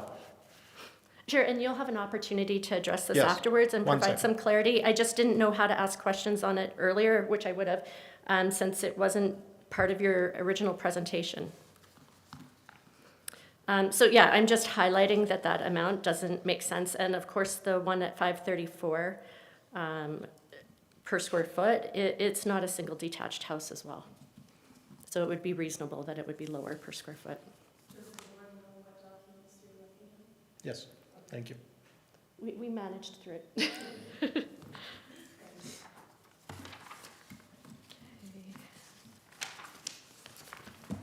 I'll just put that step aside for now and continue on my presentation. So with regards to the units of comparison, we have included some board and some court decisions on this as well on page 17 and 18.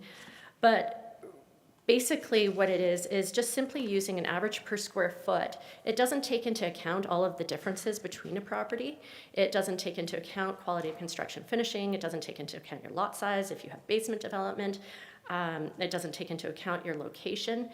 If you're backing the golf course or not, it doesn't take into account any of those. It's just giving you your above grade square footage or value per square foot. So it's missing all of the other relevant parts. So when we're preparing assessments, we're looking at every component of the assessment that a potential purchaser would be looking at when purchasing a property. So things like number of bathrooms, quality of construction, those types of things. We would be looking at the whole barrel of them, which we identified on the residential ratepayer report, what we look at for the subject property, rather than just on a sale price per square foot. And further to that, using a sale price per square foot doesn't take into account that economies of scale.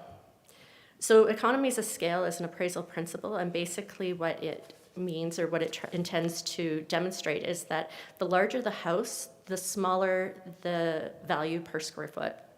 And the reason for that is that there's a certain size where people are going to pay this threshold for, because it has all the utility that they need in it. But once it starts going up above that certain utility, that amount of difference isn't worth as much as meeting the original utility. So that's why as it gets bigger, that price per square foot is not as valuable. Not to say the overall value is not more valuable, because it is. It's just that value per square foot. So that's one of the reasons why it's very misleading. If you're comparing a home that was exactly the same to another home, that might have some more relevance, but in this case, there are significant differences between the subject property and the properties that were presented as post facto sales in their comparative market analysis.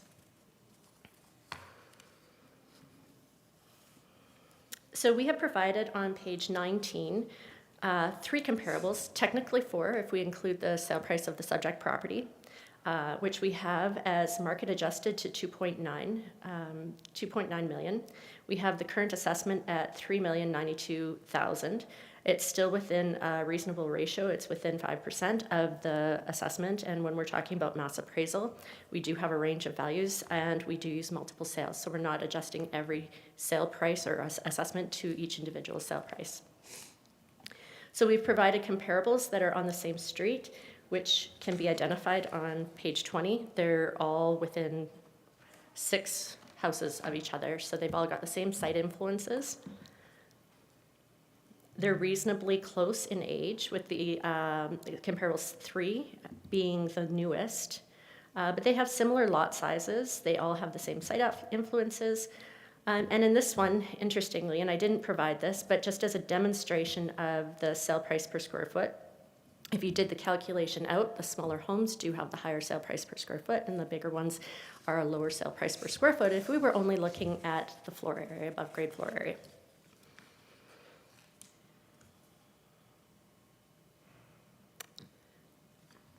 I wanted to mention one more thing. Sorry, and the other thing I wanted to mention, that when we're preparing assessments, we do not take into account landscaping, fences, or decks. They're short-lived items. They're items that are not part of the real estate of the property. So when the complainant's discussing things like landscaping not being finished, that's something that's outside of the assessment process. And that is typical. Most new homes are built or bought without landscaping. It's unfortunate that she's having problems getting money back from the developer on some of these issues. But again, the sale price of their subject property, whether they saw the landscaping or not, still supports their assessment. And there has been no evidence provided to show any difference other than that. So we're just going to go back to my page 21, and I think I've said as much about that page that we need to, just to show that all of these sales occurred after the valuation date. The one sale that we had that had sold previous to the information provided by the complainant does support the assessment with a ratio at 94% of the assessment. And in addition, one of the sales provided by the realtor or whoever did the property analysis included a vacant lot. And it's still an active listing, so I wouldn't suggest that would be even close to comparable. And notably, that was included in the sale price per square foot analysis.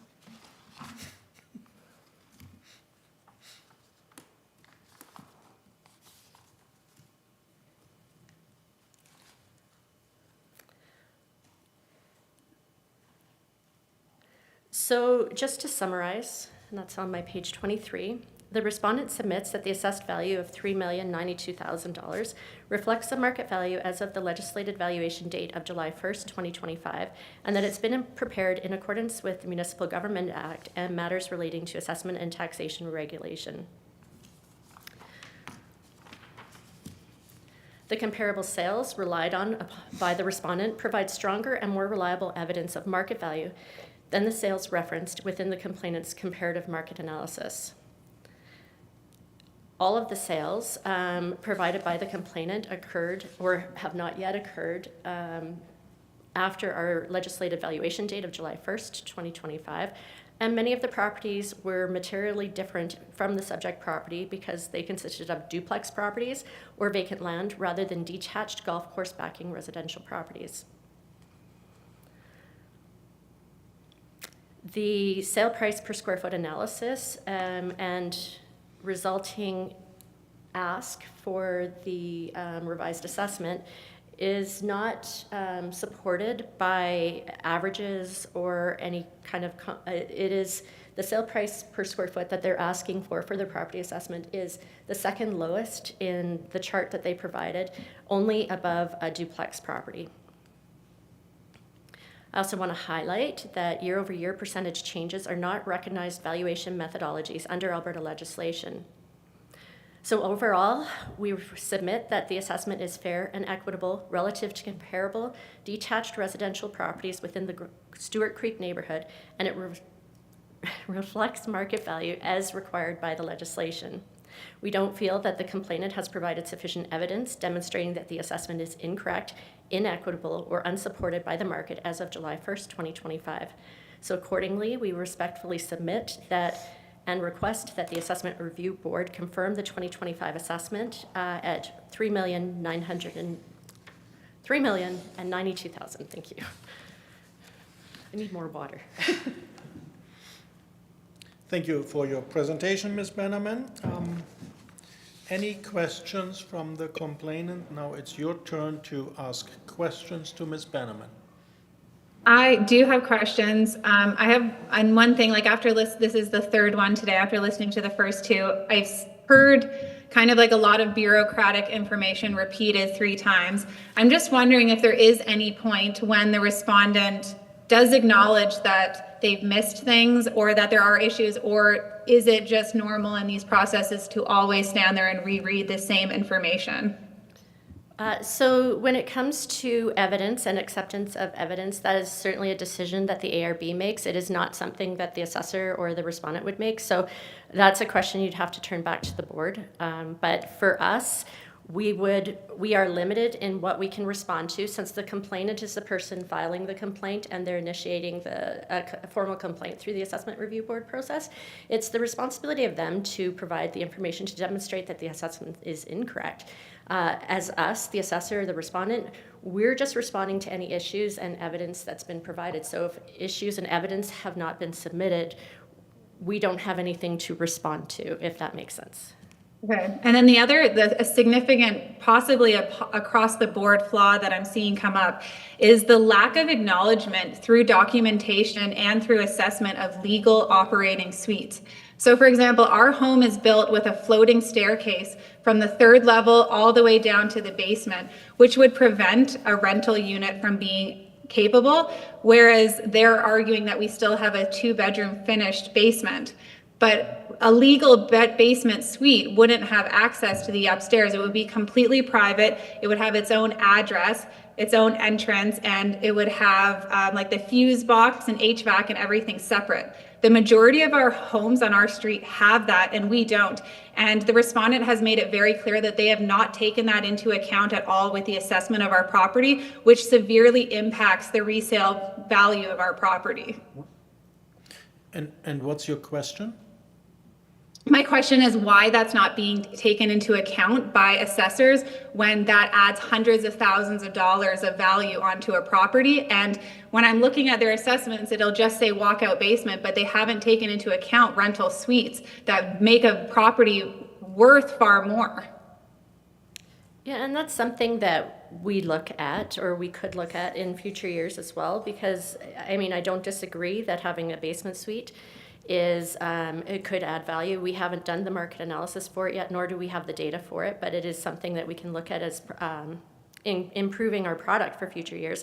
That being said, it doesn't mean that the current assessment is incorrect, which was validated by the actual sale price of your property and adjusted to the market conditions of July 1st. I'm sorry, I'm just going to kind of echo back that there is an acknowledgement that something that makes a property worth hundreds of thousands of dollars more is not being acknowledged by the assessor, and they are still claiming that the valuation is valid when they're not taking into account something that she has just stated could be improved in the future, and is not taking into account that our home is worth less than the comparables on our street. I would suggest that I didn't actually say that. What I said is we could look to see if there is information that could provide some market evidence to what you're suggesting. We did not say that it would add value. We said it probably could, and that's when we start to look at information. But we don't have the market evidence right now, nor has any been provided by the complainant to suggest that there is any difference in value. The comparables that the respondent has provided do support the value, and not all of them have legal basement suites in them either. The majority of our street does have legal basement suites. Ours does not. Our basement is not rented. Our neighbors are making over $40,000 a year, and when we talked to the realtor to put this together, they did state that it could add $100,000 to $300,000 of value based on it being a 1-bedroom or a 2-bedroom rental. It also allows you to get a bigger mortgage when you can take a $40,000 revenue off towards your property to get a mortgage. So there are significant financial impacts of having a legal rental suite. And it's really disappointing that the assessors are not taking that into account, and I see no documentation acknowledging that. Do you have another question for the assessor? The other question is that she repeated the same things that I said about not just using specific square footage and referencing all the unique things about homes. So have you taken into account the lack of usable space in our property due to the slope, that only about 4 properties on our street have large slopes? When I'm looking at 493 Stewart Creek Close, it's similar lot size, similar floor area, except it's newer, higher end furnishings, and they have a flat backyard that is entirely usable, and yet their assessment value is $2.998 million for a significantly nicer home, more usable backyard. How have you taken into account the slope in our backyard and lack of usable space? So I'd like to bring this up again, since this had not been raised as an issue and no evidence has been provided by the complainant in the onset of this or through the disclosure exchange process. The assessor is not prepared to provide an answer to this question. We were not given an opportunity to provide an answer. This slope can be seen in the aerial photos that would have been used for assessing the property. It also would have been seen, you can see it on a map, you can see it geographical drawings, you can see the giant cliff, you can see it in the photos from the last sale in 2023. So all of the information that the respondent is saying that they used to create these assessments, they would have had access to see the giant cliff in our backyard that makes the majority of our backyard space unusable. Do you have another question? The other question that I have is that, like, as a local, I'm not a lawyer, I don't work for the government, I don't know these processes, this is my first time ever doing this. Is there an opportunity to submit additional photos for your consideration following this, for a better understanding to show this? They do have aerial photos, but we can submit clearer photos that show that we should not be assessed higher than 493 Stewart Creek Close. You certainly can share with us any information throughout any assessment year that would show that your property is being assessed incorrectly. That hasn't occurred prior to this, but we certainly, after the hearing, would take anything into account, although we would be looking at it to make the changes for next year's assessment, since the board's decision will be the end of this year's property assessment process. But if there are issues with your assessment, we're certainly happy to look at them and to make sure that our data is correctly reflecting the market value for your property. Thank you, I appreciate that. Is it possible, where do we submit that kind of information? Just because we were under the impression that all of that kind of stuff was done here. If there's ways to do it preemptively to avoid wasting the town's time, then we would love to be able to submit that ahead of time for 2026 as well. For sure. And so the assessment notices are sent out they were sent out in February this year, but I believe next year they'll be sent out in January. So once the assessment notices are mailed to the property owner, and this is verified by the back of your assessment notice has this information, but the complainant or the property owner has 67 days in which to file a complaint. So during that 67-day period, they are able to reach out to the assessor, which we can be reached. The town of Canmore has an automatic inquiry on their website. We could be reached at canmore@legacy.ca, which is spelt odd, I know, but it's also on the website. Or you can phone us and we can talk about any issues that you have with your property assessment before you even have to file a complaint. Once the complaint process starts, it does shift because things have to be a little bit more formal because they're going to the assessment review board. And it is up to the complainant at that point to demonstrate that their assessment is incorrect and provide us with some supporting evidence. And that's where the rules change. So yes, Okay. we'd love to hear from you earlier in the year next year. And so for this, I know you said it would take 30 days to get back to us. Can we not submit these photos for today for your review, just to confirm this? Yeah, you can send it to us today. We're in Canmore today, but next week we can definitely take a look at them. But just to be clear, Sorry, I meant for the board's review. No. Just because you do have aerial photos and like I think that there has been a confirmation in this conversation that the cliff and all of these items have not been taken into consideration. And I just still haven't heard anything that as to why our property, what do you see in our property that you feel that you could evaluate it $100,000 more than 493 Stewart Creek Close in your assessment when it's a significantly nicer property? Okay, so just to be clear, I did say that we hadn't taken into consideration some of those things into your property assessment, but I didn't say that it actually would necessarily result in a change to the market value of your property. So those are things that, that's where the difference is. So just because we haven't included them, you could have something different in your house, and on the mass appraisal process, as part of the mass appraisal process, it's not significant enough to actually materially change your assessed value, and we wouldn't be looking at it. We don't look at every component, we don't measure every room, we don't actually take into account number of bedrooms in a detached home. Those kind of things are insignificant in comparison to square footage overall, but they're insignificant into the total overall assessment. So when you're mentioning certain things like this, just because we don't have the data on it doesn't mean that it materially would change your assessed value. Okay, and can you please in detail provide why 493 is assessed lower than ours when it's a newer, nicer property than ours?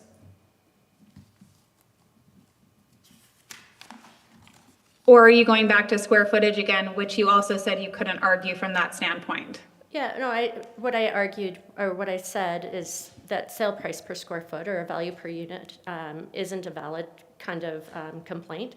So there's differences in the property characteristics between your property and 493 Stewart Creek Close. Those have been laid out in our disclosure further into the package. Can you please clarify what you feel makes it worth less, or makes our property worth more than that property then? Yeah, so one of the things just off the chart, I'd have to go and do a comparison of each of the individual components that are within your property, but just off the chart, you do have a larger lot size. So slightly larger and a cliff, and they have no cliff. Yeah, and so they are being treated with the same valuation model as your property is. So any of the differences in the property assessment itself is due to the characteristics that are on the physical data of the property. So as I mentioned, I have provided you with the property detail report for 493 is on page. I do have it up in front of me. I just kind of feel like you're talking in circles and not providing any actual evidence of what makes our property worth more than theirs.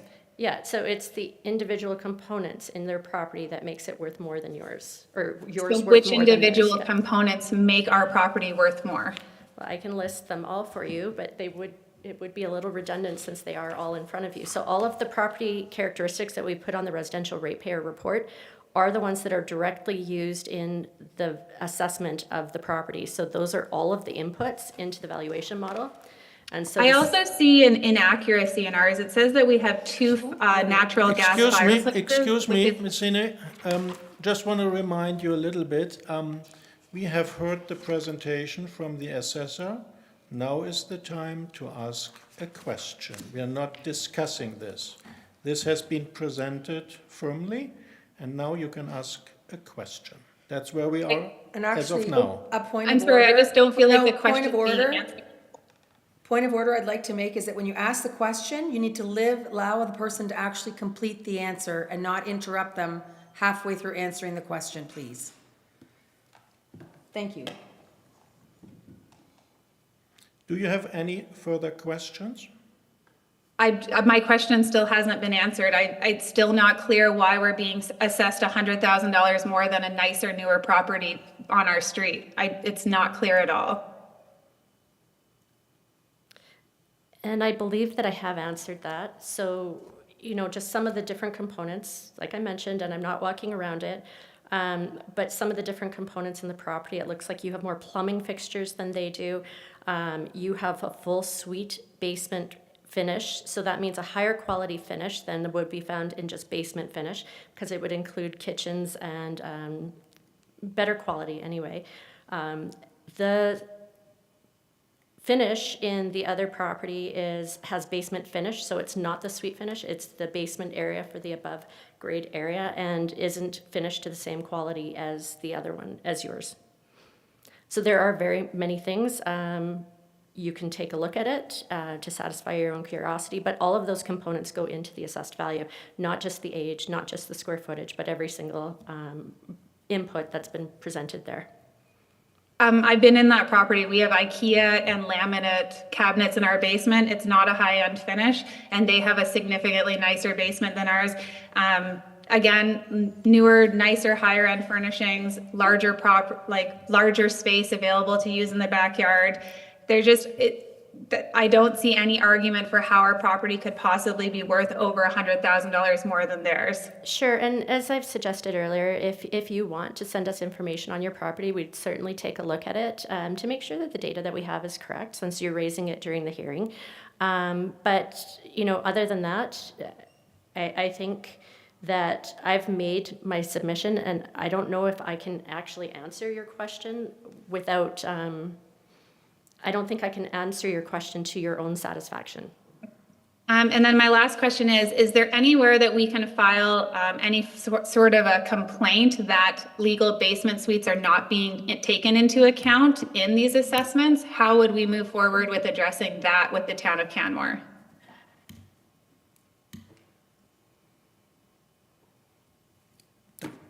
There's no formal process for anything. The preparation of the assessment is in the assessor's purview and responsibility. We're independent from council.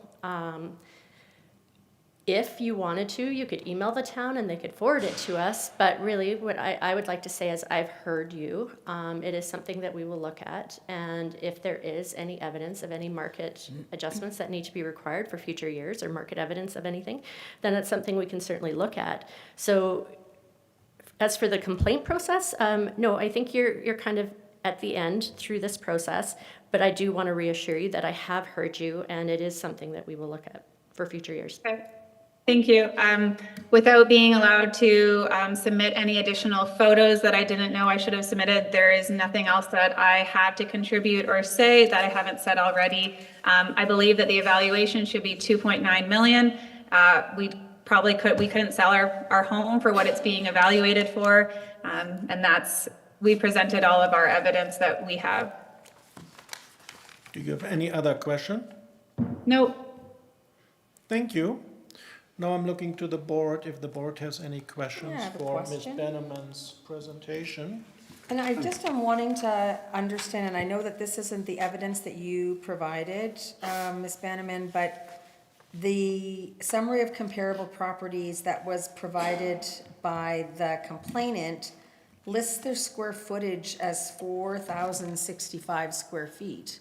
But that doesn't align with and I should have asked, I saw it and it wasn't computing before. Do you see what I'm talking about? Yeah.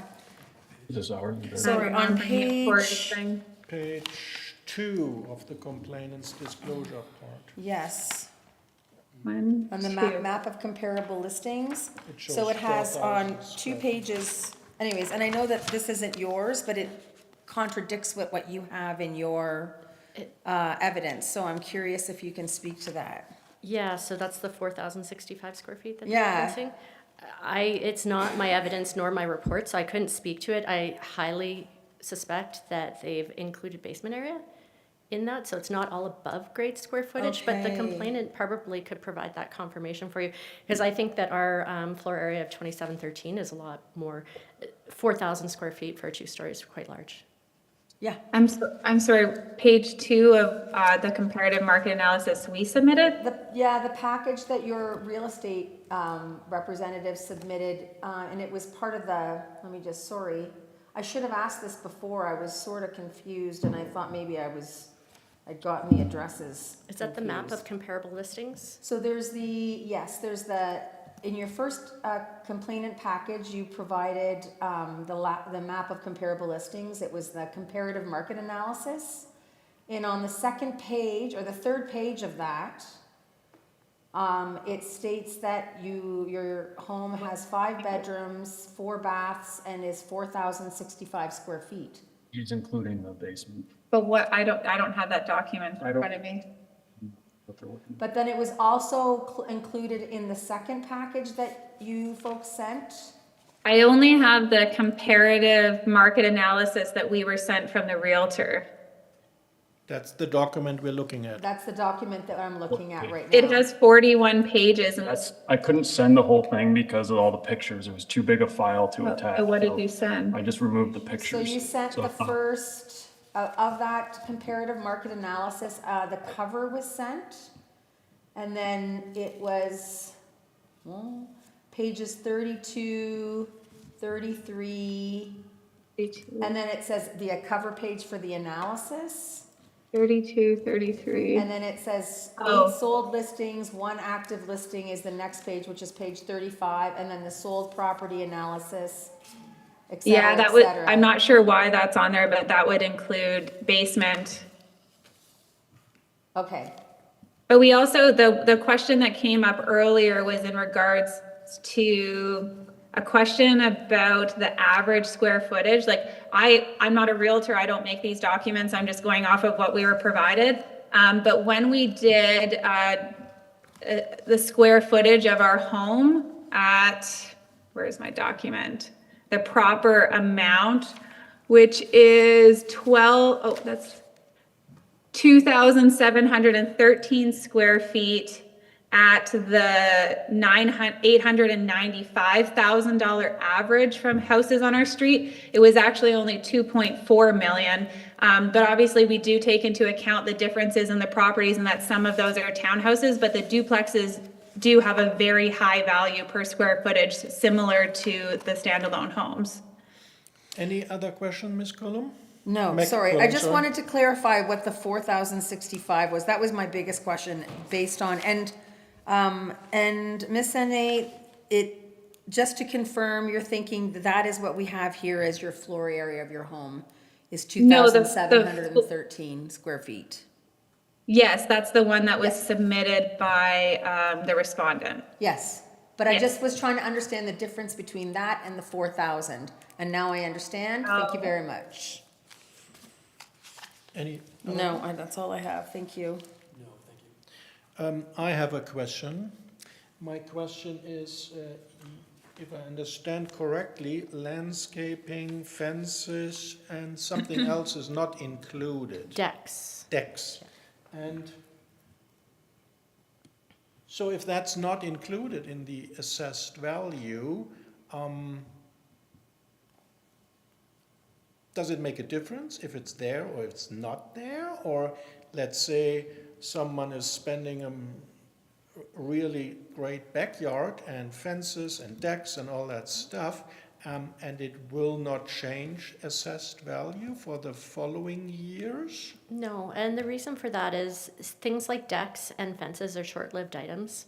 They're only around and in good shape, usually for 20 years, whereas the home is, 80, 100 years, has its life. And then when it comes to landscaping,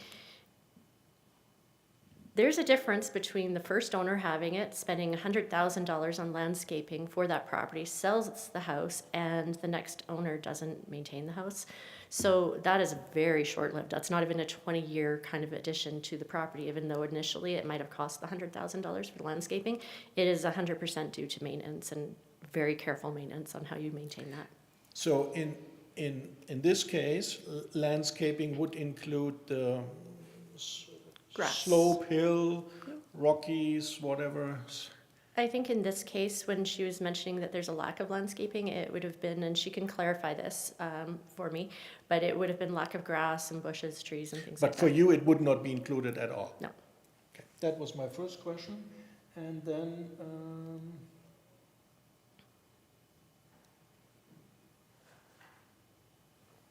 that was my first and last question. Thanks for your presentation.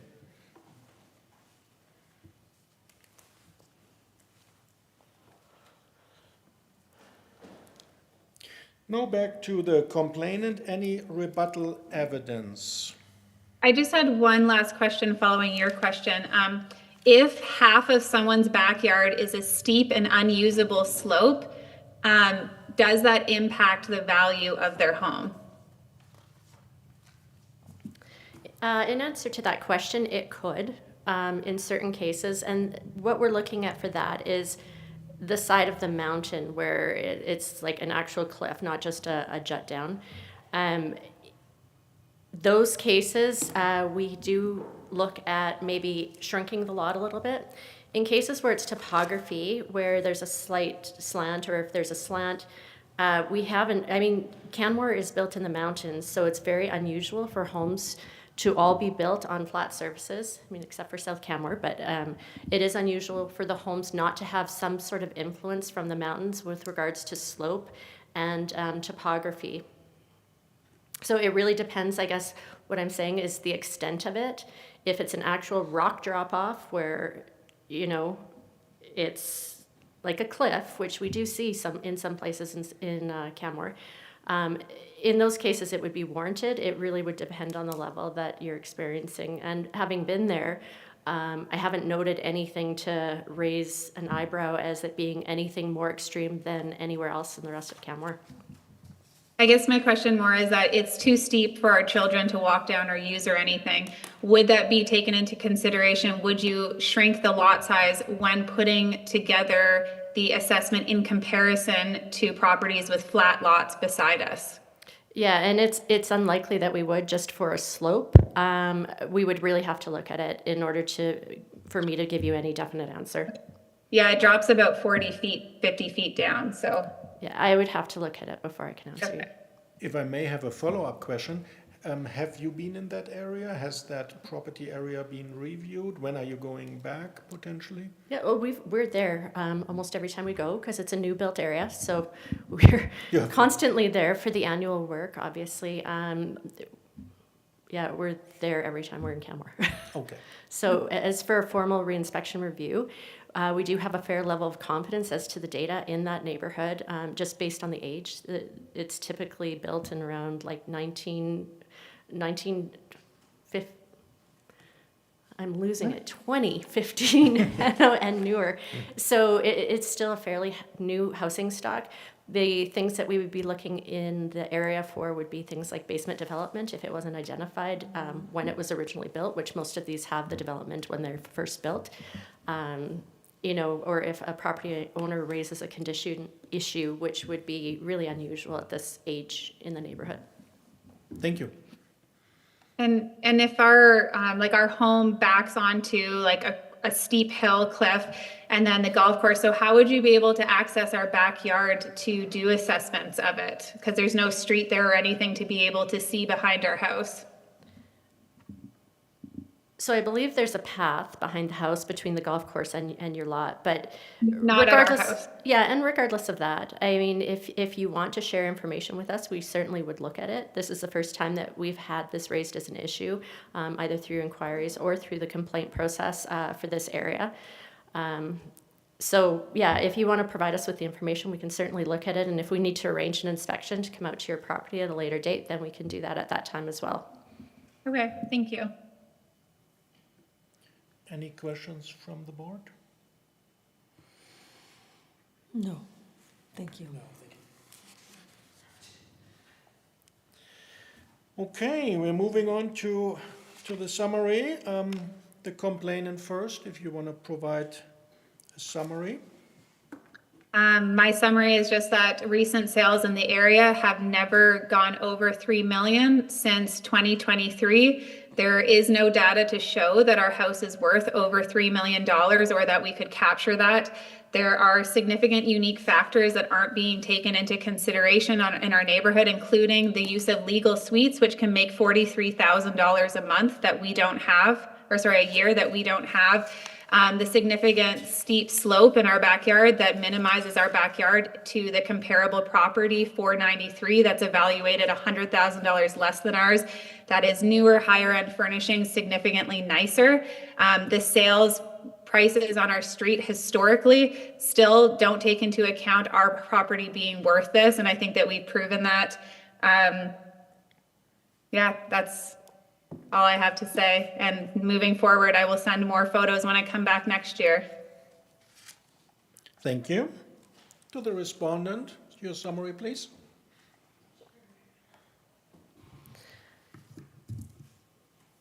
So we'll just summarize our presentation, and we submit that the assessed value of $3,092,000 reflects the market value as of the legislated date of July 1st, 2025, and that it has been prepared in accordance with the Municipal Government Act and matters relating to assessment and taxation regulation. The comparable sales that were relied on by the respondent, they do provide stronger and more reliable evidence of market value than the sales referenced within the complainant's comparative market analysis. Many of the issues raised by the complainant had not been raised through either issues on the complaint form, discussions with the assessor, or through evidence. So the respondent has had a difficult time providing answers to some of these issues, which we normally would have if it had been provided in advance. So many of the properties relied on by the complainant are materially different from the subject property. I mentioned that there's a duplex in there and that there's also a vacant lot in with the comparables. So we were looking more at the detached housing that backs the golf course that we felt was more similar to the subject property. In addition, the sales relied on by the complainant all occurred after the legislative valuation date and therefore should not be relied on to establish value for the 2025 assessment year. So overall, we do submit that the assessment is fair and equitable relative to comparable detached residential properties within the Stewart Creek neighborhood, and that it reflects the market value as required by the legislation. And we respectfully request that the Assessment Review Board confirm the 2025 assessment at $3,092,000. Thank you. Thank you. Last word by the complainant, please. Thank you. I appreciate your time. I've learned a lot today, and I will proceed with significantly more photos and information moving forward should I have to return again next year. Hopefully I don't. Thank you very much for your time. I really appreciate it. Thank you. Thank you, everyone, for your cooperation and for your helpful presentations. At this time, I would like to ask the parties if they feel that they have been heard today and if they feel that they have received a fair hearing. Yes. Thank you. Thank you. I will now declare the hearing closed. No further evidence or submissions may be received by the board. The Municipal Government Act requires a written decision within 30 days and gives the clerk an additional 7 days to issue the decision. We will make every effort to meet or beat those requirements, and the clerk will forward our decision to you at our earliest opportunity. Thank you.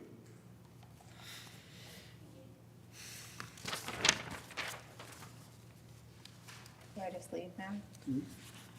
What's the time? So these sales here.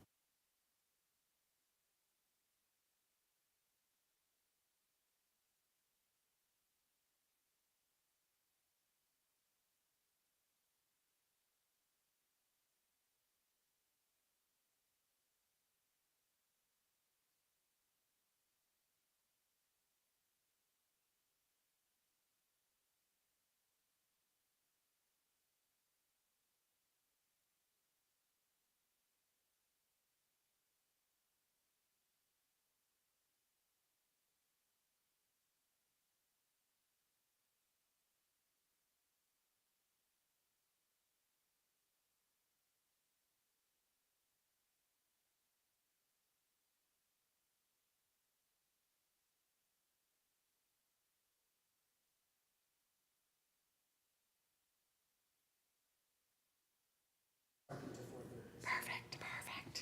You need to know where to park, man. For free.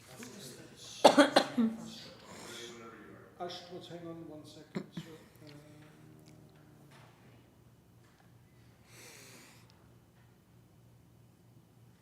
Did I not give you the agenda today? You did. No, not today, but I have it from yesterday.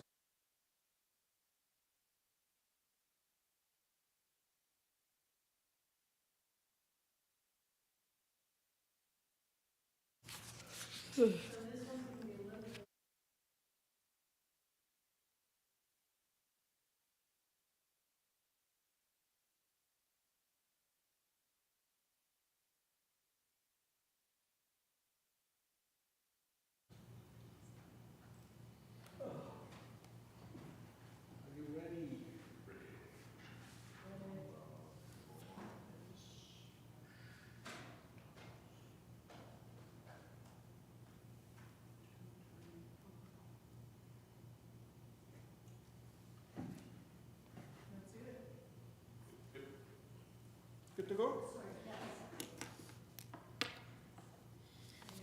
Good afternoon and welcome to this camera. I'll remind everyone. Yeah. Good afternoon and welcome to this Canmore Local Assessment Review Board hearing. I would like to remind everyone that the ARB hearings are open to the public and this hearing will be recorded and streamed live. The video recording will be our record of hearing. We are here today to review the complaint and subsequent evidence as filed for tax roll 11743 at the municipal address 703 Larch Place, Canmore. I will start by introducing the panel and then ask the parties to introduce themselves. After that, I will explain our standard hearing procedure and ask for comments in that regard. My name is Christoph Breyer, and I'm the presiding officer to this panel. The other panel members with me today are, Joanna McCallum. and Peter Marlin Geraldo. does anyone have any objection to the panel as constituted? I see none. I'm now going to have the parties introduce themselves, starting with the complainant. I see there is no complainant here. And then to the respondent, please. My name is Deanne Bannerman. I'm with Legacy Municipal Services, and I'm the appointed assessor for the town of Kenmare. Thanks so much. The LRB standard practice is to have the complainant present all the evidence first, followed by the questions from the respondent and then the panel. Next, the respondent presents their evidence, followed once again by questions from the complainant and then the panel. The complainant will have an opportunity for rebuttal. Finally, both parties will have an opportunity to present their final argument and summarize their evidence for the panel, with the complainant presenting first. If anyone needs a break or if a problem comes up, please let the panel know as soon as possible, and we can address those things as we go.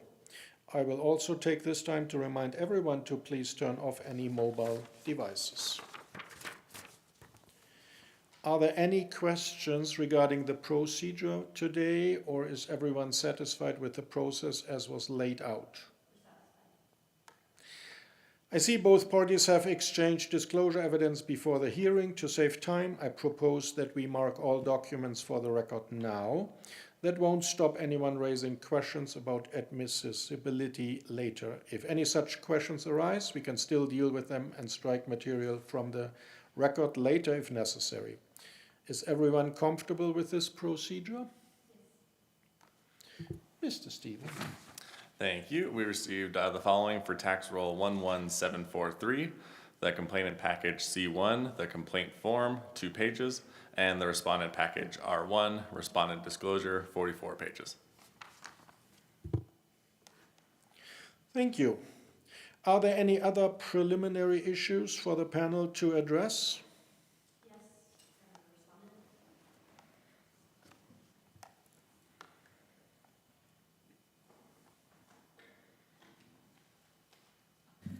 So we'd like to raise a preliminary issue, basically that the complainant has not supplied enough or provided enough information to satisfy their onus that they have to defend or prepare the assessment information. All we have from the complainant is the complaint form, which was C1, the front page, which shows an amount, $950,000, and no explanation at all, and no disclosure was received by the timeline. So I'll just go through a summary of our brief, which outlines this for you. So on page 3, the respondent respectfully requests that the complaint be dismissed. As outlined there, has the complainant met the onus under sections 460, sub 9 of the Municipal Government Act and demonstrated how the assessment is incorrect? Number 2, has the complainant met the evidentiary burdens of proof under section 460, sub 9 of the MGA and demonstrated how the assessment of $1,558,000 is incorrect? And should the complaint be dismissed under the authority of section 467, sub 2 of the Municipal Government Act for non-compliance with sections 460, sub 9 of this MGA? So if we turn to page 6, this is where and is this the appropriate time for me to go into the presentation, I believe? Yes. Okay. Just don't, it's been a while. So, okay, apologies. Okay. Yes. Okay, yes, thank yeah. you.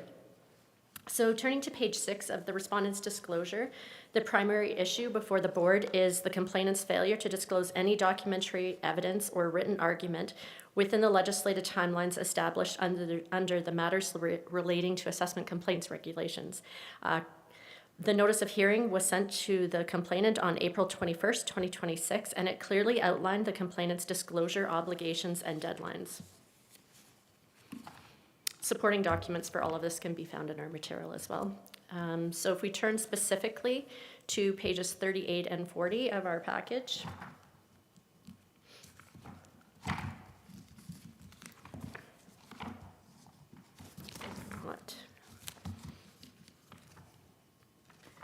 We do have in here the notice of hearing.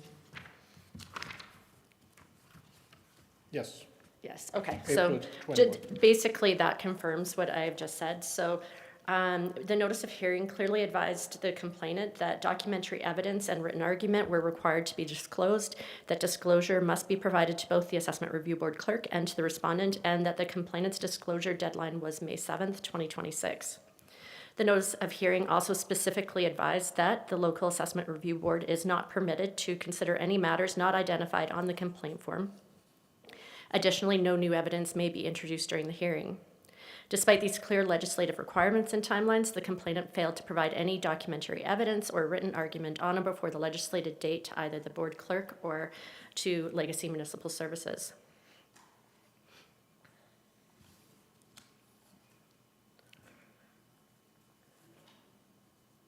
So even if the board were to consider the complaint form itself, the complainant has still failed to meet the evidentiary burden required under Section 460 sub 9 of the MGA, because all they've put on that complaint form is just a requested assessment amount without any supporting information.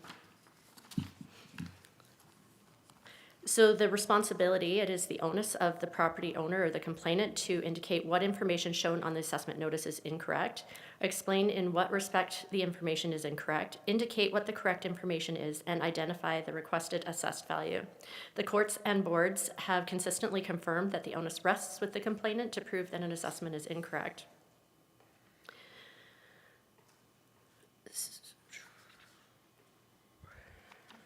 Okay, and I'm just skipping over a lot of stuff. So we respectfully submit that the complainant failed to disclose documentary evidence or written argument in the legislated timelines. The complainant has failed to meet this evidentiary burden, and we are asking, because of this, that the board dismiss the complaint. Thanks for your presentation on this preliminary issue, Ms. Benjamin. Sure. Do you have questions? Any questions? No, thank you. Any questions? No. Are we calling a vote, or? So I'm calling a vote. Are we in favor to dismiss this complaint? All in favor? Yes. Complaint is being dismissed.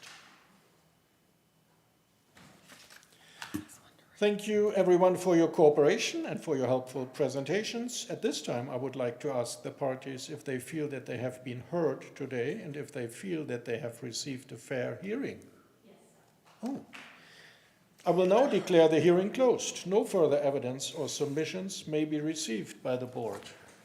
The Municipal Government Act requires a written decision within 30 days and gives the clerk an additional 7 days to issue the decision.